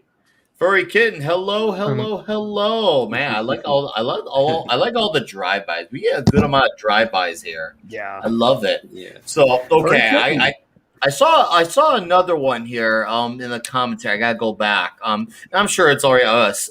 D-Bud here, Snoopy versus Enemy Ace. I actually don't know who Enemy Ace is. Oh, Enemy that's Ace. classic either. DC. Sorry, Clobby, you yeah. go. No, go ahead, man. Man, that's like I bet World it's been War done One before. fighter pilot stuff. Yeah, go ahead. We will give it a shot. Hey, let's go over it, Oh, man. yeah, I I love want to Enemy see Ace. what this is about. I love I look Enemy forward to Ace, learning man. about a new character. Right? Oh, really? Oh, God, he's one of the classics. Now, I don't know if he's met Snoopy, but I know Ross has done some covers with him. Okay. For example, wow, you got Enemy Ace there. Oh, my God. D-Bud, did you know this? Or were you speculating? There it is, right there. What? And it looks like Snoopy shot him down. Enemy Ace is sort of the Red Baron. He must know from Oh, so you say he must know from the experience? Okay, you found something, didn't you? You uncovered Pandora's box. Oh, Where man. is it? He was I'm kind of based. sharing it like- He was kind of based on that character. He's kind of based on the Red Baron. He was a troubled German fighter pilot in World War One. And there's some supernatural stories. There's some that's some great like 60s. It's like the great comics that come out of the 60s, right? Sergeant Rock, Batlash, The Unknown Soldier. Like Right. there's some great stuff that came out of that era, and Enemy Ace is one of them. Oh, I love Enemy Ace, man. Especially the Cubert. And there he is right there getting shot down by Scooby. There he is with Airboy. Jeez. And there he is with the Thing. Because Ben was a pilot, you know. Oh, Come on, yeah, Von Hammer, you're you right. coward. Yeah, he was. That's true. Rocketeer, too. He obviously Enemy wasn't a Ace very is a good pilot because they all got irradiated under his watch. Nah. That was Reed's fault. That was Reed's fault, and you know it. Oh. Reed Richards. Now, I like Thoth and love this Clobbering here. Times. Yes, sir. I was. The real Captain Marvel. The real one, and Sinestro. Real wow. deal. Well, the second one, it's the real Marvel version, anyway. It's not the original deal, like No, Captain Marvel as him. not Shazam, Captain Marvel. No, not that. Oh. But he's close. He's still Marvel, so we love him. Well, I would say, considering that even DC doesn't see him as Captain Marvel anymore, that really They're he not is allowed the real to. Captain Marvel. There's your Deadpool, by the way. Captain Marvel and Deadpool. And Dark Shadow, you got some fans on the panel of Batman Brave and the Bold. I had said that what I loved about Brave and the Bold that stood out, that the one thing the animated series did not do was get all those guest appearances, and that show made up for it. Brave and the Bold in spades. Enemy Ace was on Doom one. Patrol. You got the Doom Enemy Patrol Ace- on an episode. Enemy Ace was on one. Haunted Tank was on one. Oh, Was One Enemy of Ace the on one? teasers. I don't remember that. Oh Yes. my God. The Man. teasers. Remember the teaser? Remember the opening teaser for Batman Brave and the Bold, where it'd be like a little 5 minutes thing to lead into the bigger episode? Yes. Also, Haunted Tank. And there's no way they would do Haunted. I can't believe they did Haunted Tank that they did. Haunted Tank is a tank that's haunted by the ghost of Jeb Stewart of the Confederate Army. yeah. They do that They today. lost Jed They would in never time do to that talk today. about this. I love the old Haunted Tank issues. Man, I got to add that to my list of pickups in the auctions I see. Oh, the Sinister Six and Blue Beetle, dude. This I would freak out about. I'm a Mysterio like psycho. I love Craven. I'm a big Craven fan. Love Electro. I love Sandman. I am all in on Sandman. Like this is Real quick. This is a book that sinks to my heart. What's everyone's favorite Sinister Six character? Because for myself, Mysterio. I think it's got to Mysterio. be Doc Ock. Mine's Sandman, but I love Mysterio. Though. Mysterio's been my favorite Spider-Man villain since like the beginning. Oh, you too? That makes two of us, Thoth. Yeah. Okay. I hated what they did in that Spider-Man travesty, though, and what they did to him. But I think that I'm on again, off again about whether or not to get that Hot Toys 1/6 scale figure of him, because it's not the classic costume. So I've been kind of humming and hawing about it. But Yeah. I love Mysterio. Yeah. He's one of my favorite Spider-Man villains. He's probably in my top 3. He is my It's a top great one. Spider-Man villain. I love it. I just love the concept of the whole the whole tricks with him. That I'm and of course I gotta go with Quentin Beck. Of course, I'm that guy. Yeah. Just Joe 47. Hey, Have you Jabba, seen- Have you picked up the Sinister Six miniseries that's out right now with Spider-Man? That Quentin Beck's a good guy, or well, he's not called Quentin Beck, but he's a good guy in the latest issues. Have you seen that? Are you talking about the Sinister War? Yeah, Sinister War. Yep. I'm going to. I'm actually going to go seek that out. I'm curious about that because I've actually heard from some people that apparently Nick Spencer does not do a bad job with It's not Spider-Man. bad. I've actually Yeah. heard that from I people read the who first issue. I didn't hate it. I got the first two. surprised. I've read the first 2 issues. The second one just came out last week, and Yeah. I'd give it a 6.5. I was actually pleasantly surprised because I'm not a Spider-Man fan, so I like Spider-Man, but he's not in my monthly pull list usually. But Yeah. lately, I've been reading a little bit of side issues, and that Okay. Sinister War thing, it kind of dragged me back in because of the characters. It got Yeah. really supernatural and got really weird in issue 2, and I'm deciding whether or not to get issue 3. But the first issue was a lot of fun. I actually enjoyed it, and I actually enjoyed how you have Mysterio has kind of seduced Spider-Man's Ginger there on the side, and there's kind of like a trio going on. Oh yeah, it's worth picking up and taking a look at.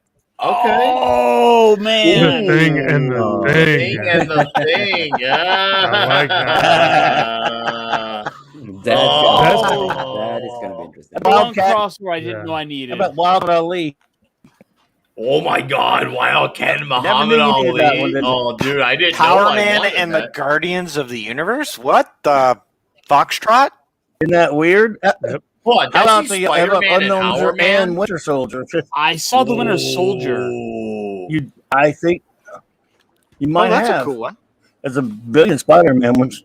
Where what? What? The Challengers of the Unknown, and what was the Challengers of the Unknown one there? Because that's So- a deep cut for DC. Quick Yeah, question. So no. Try to go for it.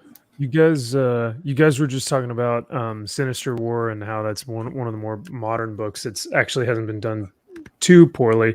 But so I was looking at the Marvel solicits for I think October, but they're doing so this was, obviously you picked this Oh up from yeah, I the heard like about that the cover. Thing miniseries. I like Yes, that I But heard they're about doing that. they're doing a Thing mini-series, and I know that Thoth and Klobby are like huge Yes. fans of Ben Grimm. So But obviously, I want to get Yes. y'all's take on it because do you think he can carry a book in a mini-series, or do you think he needs his team, his family, he's done it to before. carry that book with him? Okay, all right. Walter So, Mosley's a good writer. He loves the Fantastic Four. Go ahead. I'm sorry. No, No, I was just Klobby, gonna go ahead, ask, man. Go. Yeah, go for it, guys. I'm sorry. I was just gonna say. Well, as much as I hate Dan Slott now, he wrote a really good Thing series that was meant to be not a finite series. It was meant to be a regular series, but only lasted like 7 or 8 issues back in the early Yeah, 2000s. I remember that. Yeah, And remember I that. really liked it. He's a crap bag, but I really liked it. But we So- can't forget the classic team ups with the Thing Marvel back 2 and in 1, the man. 80s. Marvel 2 and 1. Those were some of the best comics in the 80s. I Oh. loved those old issues. That was like what, 83, 84, 85, something like that. And there were some great It ran team from ups there. mid 70s into the 80s. Yeah, okay, late 70s. Oh yeah, well look, Marvel 2 and 1, Oh, Marvel 2 and 1. Yeah. mid 70s, early 80s. Yeah. I love those. So no, I'm with you. But listen, there was also a Thing miniseries that Jeff Johns wrote with that Scott Collins called Freak Show. So I'd say to you, MVP, that yes, Ben, he had his own book for many years, over a decade in Marvel 2. Now he did team up with another character, but I would say yes, he belongs with the FF. His own title for about 36 issues after Marvel 2 and 1. With the right writer, yes, but this is 2021. Well, Yeah, even and he in the had last his 5 years, series- they brought back Marvel's 2-in-1, where it was Ben Grimm and the Human Torch, and you had the two of them sort of surviving without Yeah, it's terrible. The I other thought it two, the sucked. Fantastic Four, and that wasn't terrible either. I thought it was bad. I hated it. And I read it too, but believe it or not, I read a modern comic at that point, wanting it to be just just Man. wanting to give something a shot. Yeah, and he had That's that just me. series in the 80s too, where he had his own run there. It was like the stuff with the Beyonder, and it was the solo series that he did for a while after Marvel 2-in-1 was canceled. It was 36 okay. issues. Yeah. And yeah, what this could have been John good. Byrne. It was the John Byrne run, I think, wasn't it? Well, he didn't. He only wrote the first issue. He never drew the comic, though. Drew the cover of the first issue. Dagger That was and about the it. Legion. Ron Wilson. I could see that. That's weird. Isn't that weird? Cloak and Dagger.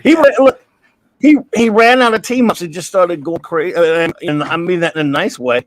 But see, it started out when he first the blog. It was this Brave and Bold, and was always hanging up with someone. It went to Marvel 2-in-1, and sorry then it's about that, guys. Team Sam. Exhausted, Okay, For, I have a pitch. Let me see if you actually two. One is a joke and the other one is the real one. Let's see if you get which is which. One is Rorschach versus Mr. Clean. Mr. Clean. That's too easy, so that must not be the joke. Oh man! The other, To be Go fair, let's see on. what the other one is. the other one is Doctor Strange and Hellboy. Both of them going through hell, literally going through hell, trying to get something back from the nether realm. I So, can see Doctor Strange and Hellboy being a thing. yeah. Ooh, But this is perfect. let's admit it, Rorschach, if he meets Mr. Clean, he's dead. His identity will be lost in a second. Yeah, probably. At least he'd go out clean. Yep. Yeah. Oh man, thought that was too good. All right, guys, real quick, Jace, go ahead and plug in your channel. Thank you for Yeah. coming on, throwing in your ideas of wonder. I appreciate that. Hopefully, I can next time. Let's plan to have you on for a whole panel, so that way you Yeah. can have some even more things to contribute. So go ahead and plug man. away. Well, you can find me on 540 Studio, of course, the main channel. You can also find me on Pop Culture Archivist and Pop Culture, fuck's sake, Minefield and T-shirt Historian. And I pop up, sometimes on Comics Division and other places. And yeah, thanks for having me on, and have a great show, guys. Well, thank you, sir. Appreciate it. Good night. All right, we'll do this again soon. Yeah. Hey, Take Jace. care, man. Have a good one. Grimlock says subscribe to Indeed. 540 Studios. And Jace, as a side note, I'd love to hear some of those dark ideas. That's actually a great idea for a stream to do some maybe on your channel or invite some of the comic boys over. I mean, there's a lot of experts out there that would just love to be able to talk about some dark comic ideas. And you sound like you have some great ideas. So yeah, man, Oh, it was thank great you. meeting you, man. Yeah, just thank you so much. Yeah, absolutely. See you guys later. All right, Take good care. night, Take care, man. dude. Have a good one. Get some Take care, sleep. Jace. As I'm just showing off toys at this point. Oh yes, that's How fine. can you not love this Grimlock? Dude, it's It looks like it nice. just came right off the screen. How can you not love Grimlock? I mean, period. Nick, Which, by the I way, think there's there's an actually a ongoing law against miniseries- not loving him. So good. Which, by the way, there is an ongoing miniseries out right now called King Grimlock, which might be worth a pickup for anyone who is a Transformers fan. Ooh. I heard. Yeah, I good thought things. about it. But I haven't been a big fan of the Transformers comics lately. Sorry, MVP, go ahead. No, I was just gonna say. Speaking of Ben Grimm, I just pulled this guy out because I wanted to show you guys this Do one. it. But this is like my prize. This is the old FF number 55. That's one of my favorite where- comics of all time, right, Cloppy? It's one of the greats. Oh my God, yeah, yep. It's that will be beautiful, and I that cover will be Yeah, on I my have it in show there. tomorrow. Nice, What shape is that in? That looks like pretty good shape. Huh? 9.0? What is it? Do you know? It's not bad. I don't think it's got some spine ticks for sure. Okay, so 8? I There we would go, probably say 7.5. 7.5 or 7.5 or 8. Yeah, cool. I could if I That's if still I pressed it outstanding. and maybe gave it a spine roll. But I honestly I kind of don't want to grade it because I just like opening it up and I don't blame you. but It's yeah a great the Man after my heart. Yeah, absolutely, man. It's better to be Yeah. able to touch it and smell it and feel it and Right. look at it than put it in plastic and never see it again. Oh, Yeah, or slab it. To answer the question, what does it Slap smell it. like? Can you The, imagine uh, someone walked into this conversation not knowing the context? They'd be like, I just want to Comics. smell it. Yeah, yeah. Oh, touch Is this it. is this the Slap prawn it. hub we just wandered into? What's But what I really tried to find was like that purple because it's you really don't see purple on covers back in like this age, and so, at least I hadn't. So that like deep kind of almost purple in the background, Yeah. and of course like surfer right there on the front. Because I don't have the type of money to get what is it? The whole Galactus Omnibus? series. Coming of Galactus. Yeah. Yeah, the floppies of the First one. Coming of Galactus. 48, 49, 50. Yeah, pretty 48, expensive. 49, Yep. 50. Those That's right. three, there's no way in hell. So my next best gem was 55, and it was for a good Nice. price. So Good. but And yeah, that's an amazing cover. 48, 49, and 50 are just impossible to buy right now. Yeah. Um, Yeah, we reviewed those last year, Marcy and I. That Coming of Galactus. it's one of the it is seriously one of the best storylines I've ever read to this day. It is. Still, Classic.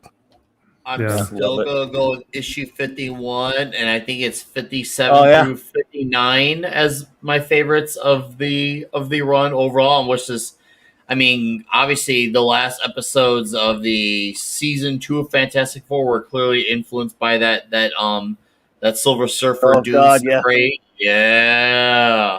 Of course, Yeah, 51 is just such a heartfelt issue with the whole swapping with Ben Grimm and the guy who is not the Thing. Like, man, Well, those you know, I had stories. to And monster. when I was forced to sell my collection in the 80s, I mean, in the Yeah. 90s, I kept that one because I got Jack Kirby to sign that one, of course, on the inside. So I have it's the only one I was able to keep, my number 51. There's no way I was parting with that. This monster. Don't. One of the greats, man.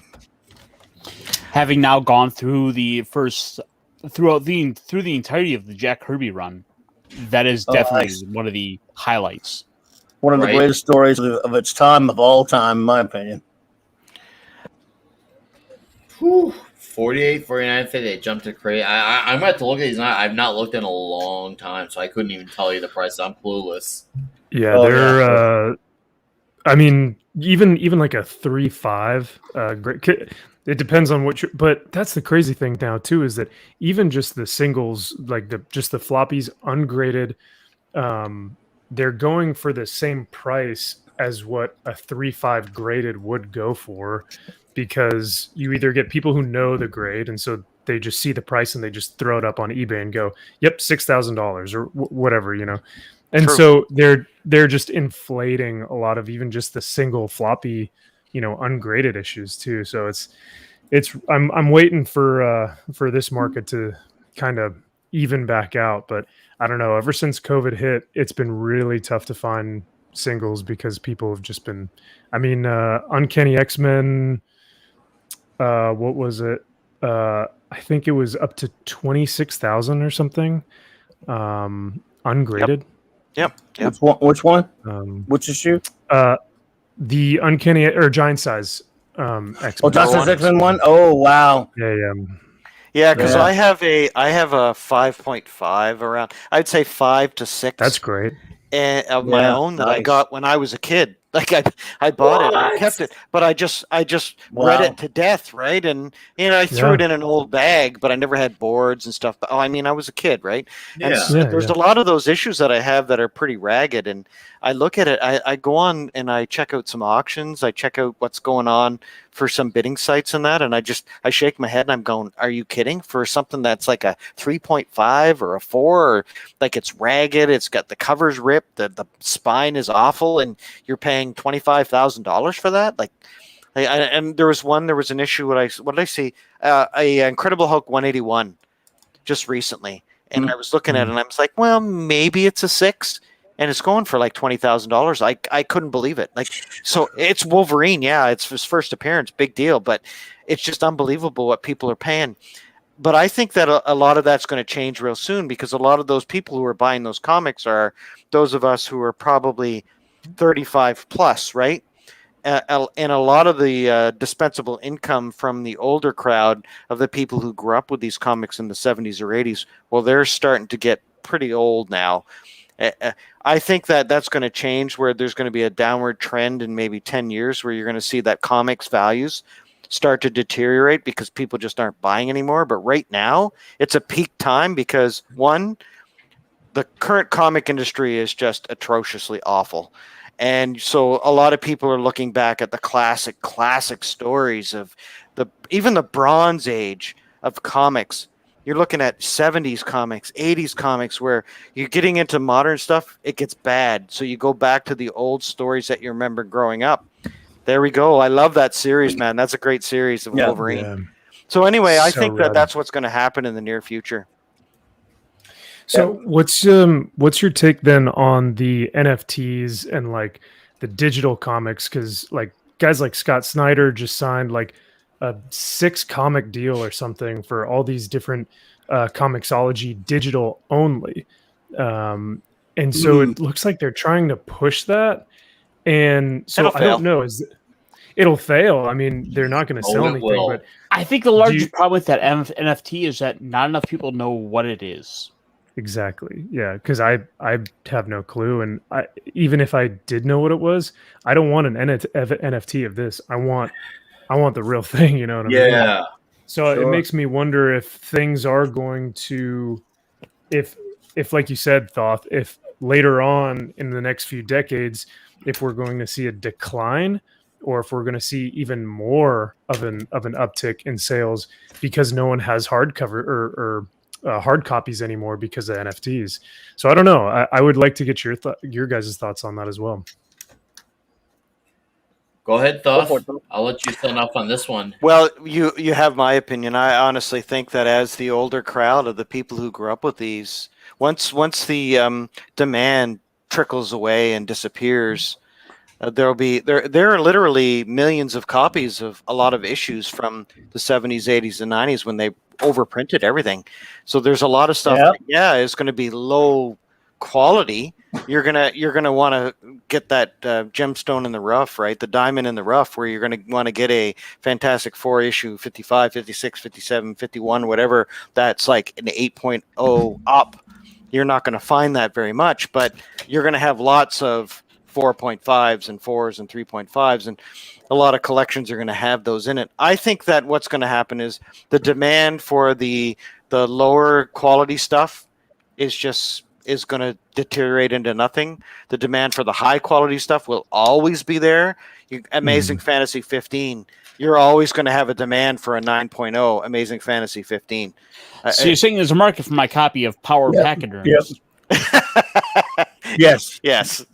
I think that digital comics will never ever take off, because the fans of this genre, the fans of comic books, are there for what we just talked about like an hour ago.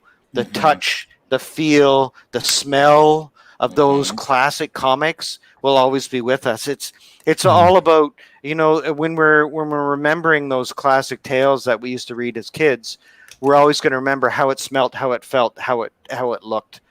It's not going to be the same going tap tap tap on an iPad or whatever device you're going to use to look at the digital comics. That's never going to take over. All right. I want to capitalize on what Thoth said, because I do agree. Here's the thing. There are younger kids who want to read comic book based material, and include it's not coming from the big two. Kids like to see artwork physical. I mean, obviously you got manga, but also Dogman and Captain Underpants are huge, and they are very comic book formatted stories. My 7, soon to be 8-year-old daughter, her and her friends, they love these stories. They love these. Like, they are wholly invested in them. And I see kids who are in their early teens who love buying physicals of manga. And like, if they're not buying the books or hoping to get the books because they're obsessed with the show or the movie, and they all say like, I want to eventually get the books, when I get my first job, stuff like that. So the interest is there for stories. Like people do want to read out there, and also the thing is with the digital thing, if you were to have caught on and replaced it, I feel like it would have done it by now. Because usually when digital comes up with anything, it knows how to eradicate physical and something right away. But I think the speculator market is another thing too, a necessary evil.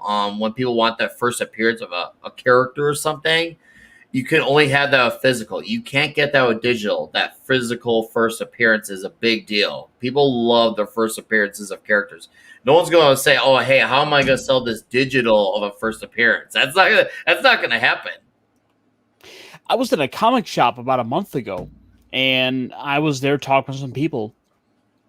I grabbed a copy of Batman the Long Halloween off the shelf, trying to show them the art. Show them like, look, guys, check this out. This is Western comics. They wouldn't even look at it twice. They were too preoccupied looking at manga. I believe it. I couldn't even get them to look at Western comics. It was just a matter of what's the latest manga. Which, by the way, my local Barnes and Noble, 7 shelves for Western comics, 27 for manga. Yeah, I believe it. Nick, on your point, man, I wonder if people will, because the speculator market is something that's huge right now. I mean, look at that dumb Riri Williams book is going for like, again, hundreds to thousands, and no one wants to see Riri, but because it's a speculator's market, everyone's going to say, oh, here's the first, what's the first appearance? Is it this? It's kind of like Hulk 181. Is it first appearance or is it first full appearance? And like they're doing that with Riri Williams now. Yeah. So they might do that with like digital. They might go, well, this is the first NFT of Wolverine #1, the Frank Miller series or whatever. And it's like, at what point are they going to stop? But I used to play the speculator game, and then I was like, you know what? It's not even worth it because I'm not even enjoying the hobby anymore. No, you and I are reading the stories, but the thing is that market, speculator's market, there's always someone in the market who is out there for that book. That's just how the cookie crumbles. You and I want the stories for the stories, and that's a beautiful thing that we want that. And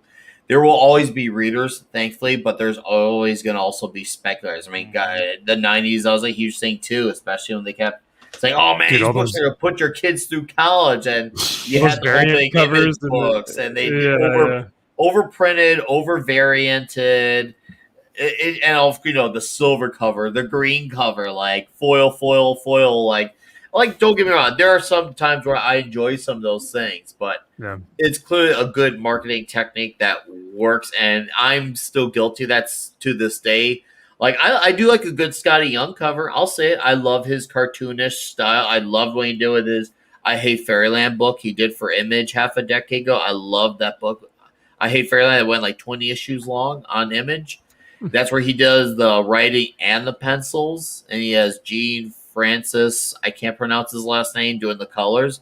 Really enjoyed that book. It's really super cartoony looking, and it's all kitty looking characters, and they do crazy things. So he also did Avengers versus X-Men, like for Secret Wars. It was the only Secret Wars tie-in I bought because of how cartoony it looked. I'm like, oh, I love the cartoon. It reminded me of like Saturday morning cartoons where I want to get my giant bowl of Captain Crunch berries and just read the comic book at my table. I love the Scotty Young thing. So I'm glad you also mentioned the Riri Williams, because I think I sadly own a copy of one of those. I think I sadly do. And man, I'm not one to be a speculator, but I would love to get money off her name so I don't have to ever look at that in my closet ever again.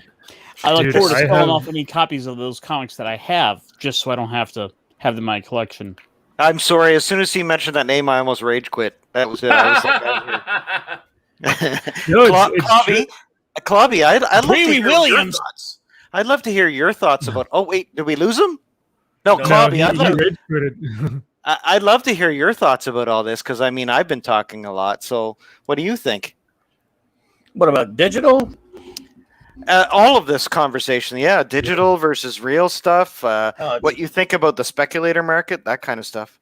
Oh, I just think that as far as the digital will always be with us in some fashion, but it'll never take over. The comic industry is pretty much dead anyway, though. I think. I mean, as far as new stuff as an industry, it needs to go through the transformation it's going through right now. So, but what you were saying earlier about spec, I agree with everything you just said. I thought about it. There's going to be a time when these books aren't really worth what they were, and it's going to go down, except for the ones that actually maintain an honest, true value. Like, for example, what MVP was showing us there with that FF55. That's a legit book. Some of the ones you were talking about, like Giant Size X-Men 1, things like that. But some of this other stuff that's key collectors are really kind of ruining the market right now. They're ruining the hobby for serious collectors, because every time there's a friggin' movie out, the prices go up on any first appearances, key issues, and things like that. So, you ever get the feeling you're back in that '90s bubble of comics? What's that now? Oh, the '90s comic bubble that we had 20 plus years ago. What about it? 25 years ago. It just seems like we're back in that era where you have the resurgence of characters like, Cyberfrog, and all the speculators are back around. It just seems like we're back to that 25 years ago era of comics. Well, back then, comics actually sold, and they printed a lot of them. Ooh. Yeah. I also remember a lot about those years in the 90s where there was a lot of crap that got mass produced and sent to us. There was a lot of the comic properties were terrible. Again, I will ask, it feels like we're in that point 25 years ago where there's a lot of crap being sent there you out. go. Yeah. So we're on the same page, absolutely. Yeah. I think there are some diamonds in the rough. We've got the last run, and we've got Cyberfrog. We've got some great creators who are out there trying to push their wares and doing their independent Kickstarters and stuff. And you know what? All the power to them. I hope that they do like Berserk and they do like Cyberfrog, and they make $5 million on their comic, and they that's great, because that's a chance to be creative and be come up with a unique property. And then the speculators can buy that stuff, and who knows what value it will be in 10 or 15 years. The 90s, there are very few comics from the 90s that are valuable. There are some, absolutely, but not many. Not many. The 90s was very gimmicky. Yes, absolutely. Very. And what Nick said earlier, when you had the Holo Culver and X-Force #1 with the Foil 15 different cards and all of that crap, right? Yeah. Where the only comic that's valuable is the bagged one with the Deadpool card in it. And that's because of the movie and what's happened with that character in recent history. But a lot of the gimmicks and stuff from the 90s really fell flat. I mean, all those different X-Men #1 covers, and I appreciated when it was Action Comics number 475, not Action Comics #1 every year.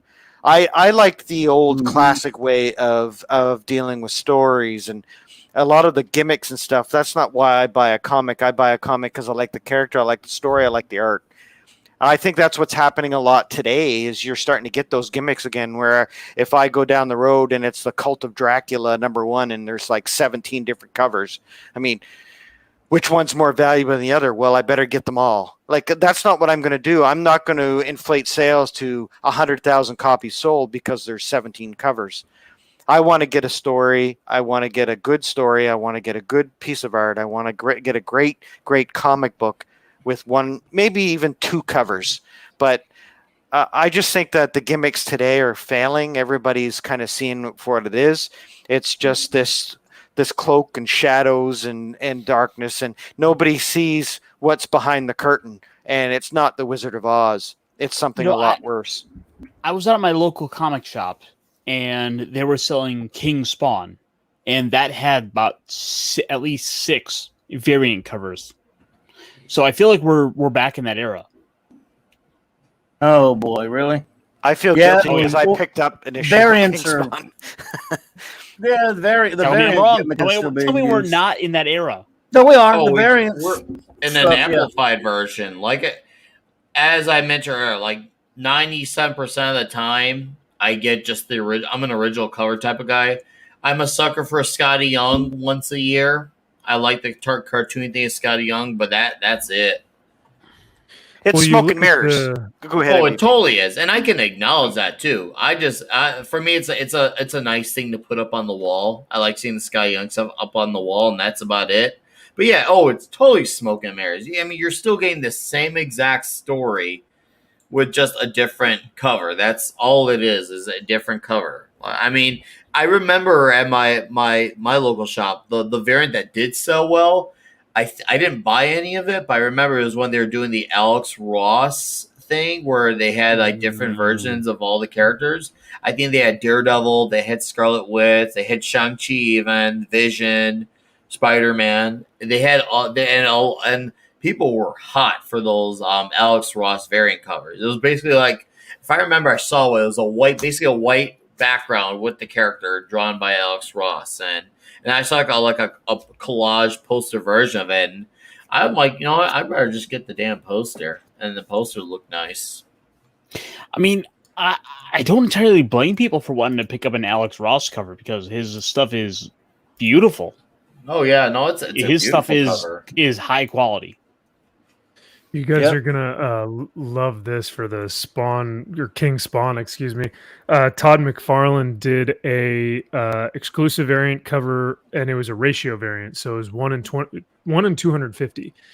But the 1 in 250 cover was only going to be signed by him, then sent to CGC and graded at a 9.8, and that was so you would get that one only, which drove the sales up for King Spawn, obviously, because all these comic shops are ordering 250 of the number one King Spawn.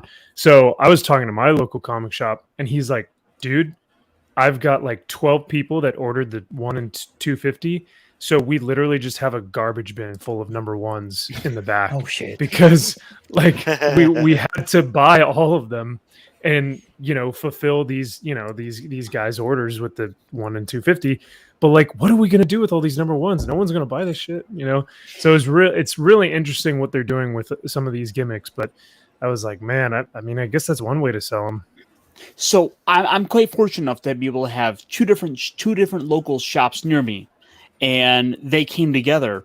And one shop got like so many of like cover like C, and the second shop got so many of cover like D, and so they wound up just kind of cross pollinating and being able to make sure that both shops had both of all their covers.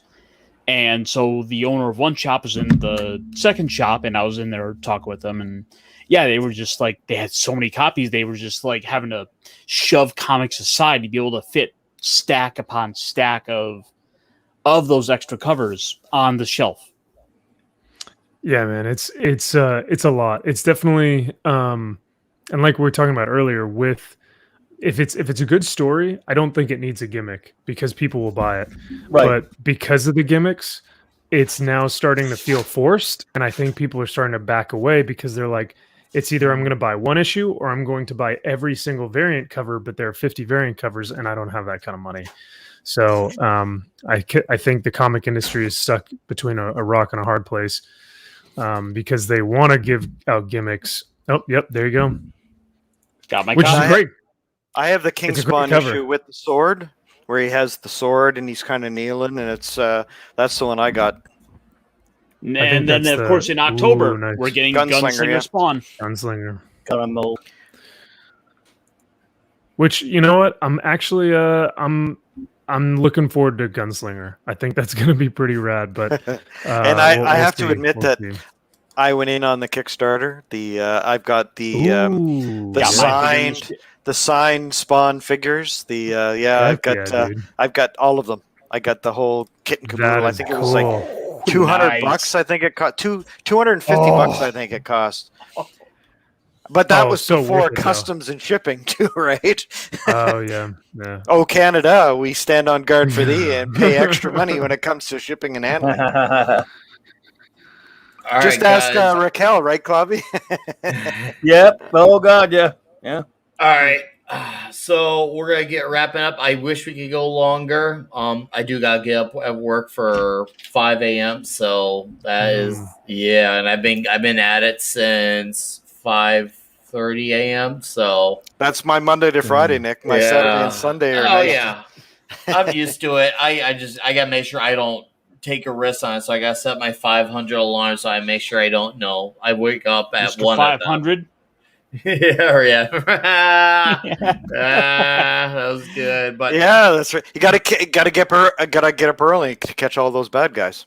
all right, you all right. So I'll let Pablo plug in first since I know his computer is dying. Pablo.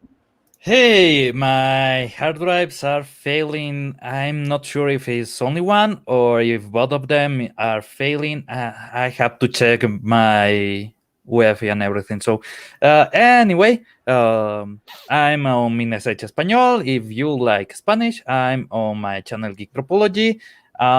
Maybe I will on fire tonight. I don't know. Let's find out. All right. Well, Pablo, thank you for joining us. As always, I'll see you next Friday on here. You have a fantastical evening of excellence, and can't wait to do the song and dance with you shortly. And now for the Egyptian god himself, Mr. Lord Thoth. Wow, what a great night tonight, Nick. I love that you're doing this on your channel. Thank you very much for letting me be a part of it. It was great here chatting with all these fine gentlemen, and I so look forward to this on Friday nights too. It's not too late. It's right after FNT. Yeah. We get a chance to have some fun. No politics, no deep, dark, secret stuff that we have to deal with. It's all about comics. It's all about fun and remembering the nostalgia and hoping for the future that things might change. Hopefully, fingers crossed. But thank you, everybody, for letting me be a part of this. I want to do a shout out to the chat, everybody in the chat. Thank you for being a part of this voyage and talking about comic books. And I look forward to talking to you soon. All right. Thank you, sir. I appreciate you as always. And now the man with the big robot toys, Ironcaster. Who could you be talking about? I wonder. But it might be this guy. Of course, you guys can find me over on my channel down here, Ironcaster. I can also be found over on the Pop Culture Archivist, where we'll be talking about who knows what this week. But the thing I'm more excited about this coming up is going to be our Wednesday stream, where I am going through the original Final Fantasy. So that one's a lot of fun. Nice. And yeah, there's lots of stuff to talk about, like Mobile Suit Gundam, which you can find on my channel. All right. Well, Ironcaster, hey, thank you for coming on. I know it seems like you've become a staple to this Friday night panel. I appreciate you for not only becoming a staple, but for your awesome contributions. You've been excellent with it, and I can only imagine what we're going to cook up for next Friday. It's going to be glorious. And please come on Tuesday for Cobra. The invite is open, man. Let's talk Cobra. I got you, Mark D with a C, and Mad Mardigan so far. So let's get toxic, man. Let's do it. Wait. We're talking Cobra? Yes, get him on. Nice. Yeah. All right. Thank you, Ironcaster. And now for our guest tonight. He knows who he is, and I'm going to let him do all the talking. Oh, no. Thank you guys so much. Like I said at the very beginning of the show, there are very few shows that do this, that just kind of dig deep into the root of this, like comic books. Like it's such a great passion, such a great hobby. And the fact that we get to like review them, love them, talk about different series and characters, like that's what this whole thing is about. So I am extremely thankful to be on with you guys and with such knowledgeable like people, you know what I mean, like, which is super great. So I appreciate all you guys because I learn a lot too. So Nick, thank you again for having me on and having this this like night for us to talk about this kind of stuff, because I think it's a great opportunity. But yeah, man, you guys can find me at right here, Maxfield Von Priestley, and Thank you. And yeah, I just cover a lot of comic book stuff and pop culture, so that's kind of my niche. But as always, it has been a pleasure, man. That's 2 streams with you in 1 week. Which let's see if we can try and get 3 next week or something. I don't know. We'll Hey, figure it out. dude. I mean, You also I got hit Toxic Tuesday. Don't forget. you I mean, also if you're hit into a that, milestone tonight. Yes, yeah, 150. Thank you guys so much. Congratulations. Yes, all right. Thank All you. right. Well done, man. Hey, Yeah, thank you guys. All Congrats, right. bud. Well, Congrats, man. thank you, sir. I appreciate you coming on. Hey, if you want to come back on, we will be absolutely doing this again next Friday. I don't know what we're going to be talking about yet, but this is pretty much, you now see the format of what we do on Friday night. We pick a topic or two, and we try to, that's what we stick to. And we make it strictly comic book, not comic movie. No, it's comic book. So, and that's, we've been able to maintain it since we started this panel back in, I think, January. So the door is always open, man. You know how to reach me. You have me on the socials. You're always invited back on. So I look forward to doing this again soon. And if you want to come on Toxic Tuesday, you just name the movie that looks right for you, and we'll go from there, sir. And I'm highly toxic, so awesome. All of them sound good stuff.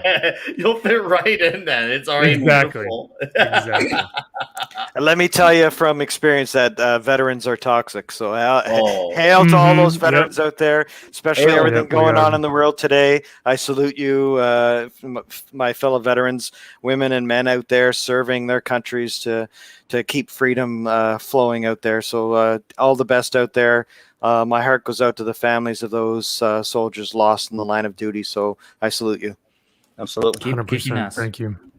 All right. And then last but of course not least, our friend and amazing commentator, the wizard, Mr. Clobbering Times. You know I let you go all the way when it comes to plug in. So I love how you sound when you plug in the channels. You got that voice. So go away and make it happen. I want to hear all the delicious plug-in channels. Do it. Well, thank you, buddy. I appreciate that so much. And tomorrow there'll be, usually I only do the one show on Saturdays, but it's a big Clobbering Times double feature at 1 p.m. Central Standard Time. Assuming the hurricane doesn't ruin this, I'm going to be on tomorrow. Of course, it's as you know, all month is Jack Kirby month on Clobbering Times.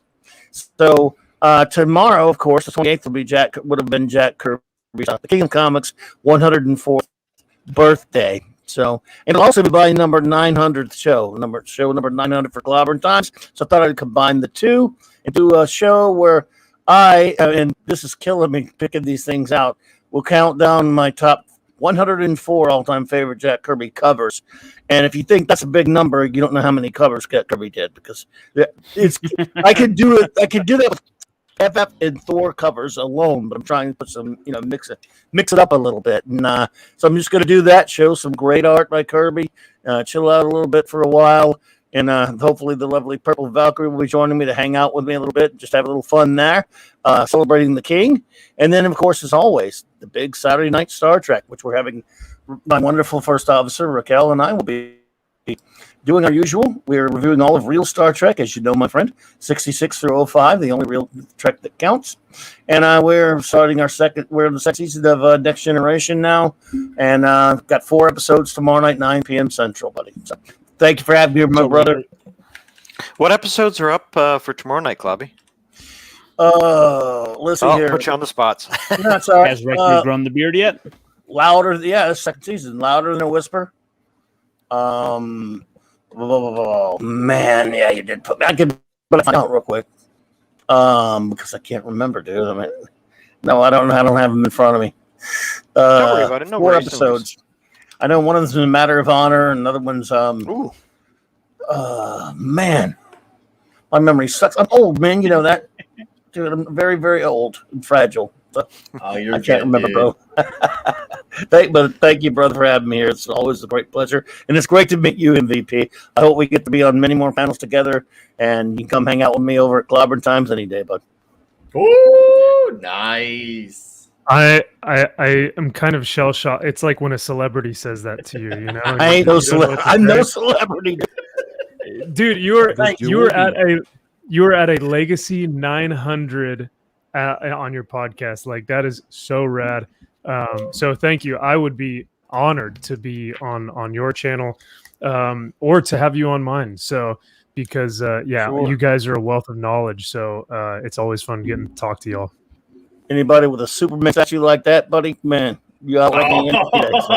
Am I right, Goff? How about that, LT? That's Yeah, 10-4, absolutely. And by the way, the classic real Superman, real not that deal Superman. not that crap. That's that current costume that he's wearing now. I love that classic underwear on the outside. The red, Yes. the red tighty whities. I call them trunks. Yep, trunks. No, he was great. He's the Hashtag underwear on the outside. Hashtag trunks. Oh, well, guys, this has been absolutely very, very fun. I can't even imagine what we're having in store for next Friday. For those who are listening, I got Toxic Tuesday. We'll be talking Cobra. Not sure yet what will be Friday Night Comic Talk. I got more videos coming per usual. I got a few shorts coming out, some sweet action figures on the way. I'm going to be showing off as well, so pay attention for the shorts because the shorts are going to be some pretty badass figures. So, Mark D of the Sea, give me a few years.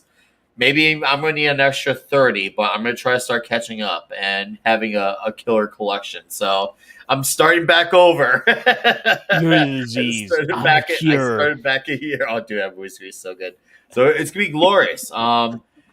Just come hang out and enjoy these live streams. Come see my short videos, and it's me all glorious. I'm actually also be covering. I'm going to be doing some metal this upcoming month of September because Iron Maiden have a new album coming out next week. I will absolutely be covering that, so it's going to be glorious. Hopefully that delivers because that would be nice to give it a positive review. We'll see. It's a double album. I'm going to be doing an unboxing for it as well next week because I ordered the box set edition where it comes with all these like fancy little samurai based items because the theme of it's samurai based. It's titled Senjutsu. So you will see an unboxing next week of the new Iron Maiden album and a review. So I will see you all with that shortly, and you all have a good magical evening. And if you're somehow not tired and want to go things, well, Mr. Foulball Productions has got some cocktail lounge going on, and there's also some guy named Victor Van Doomcock. He's got a thing going on. So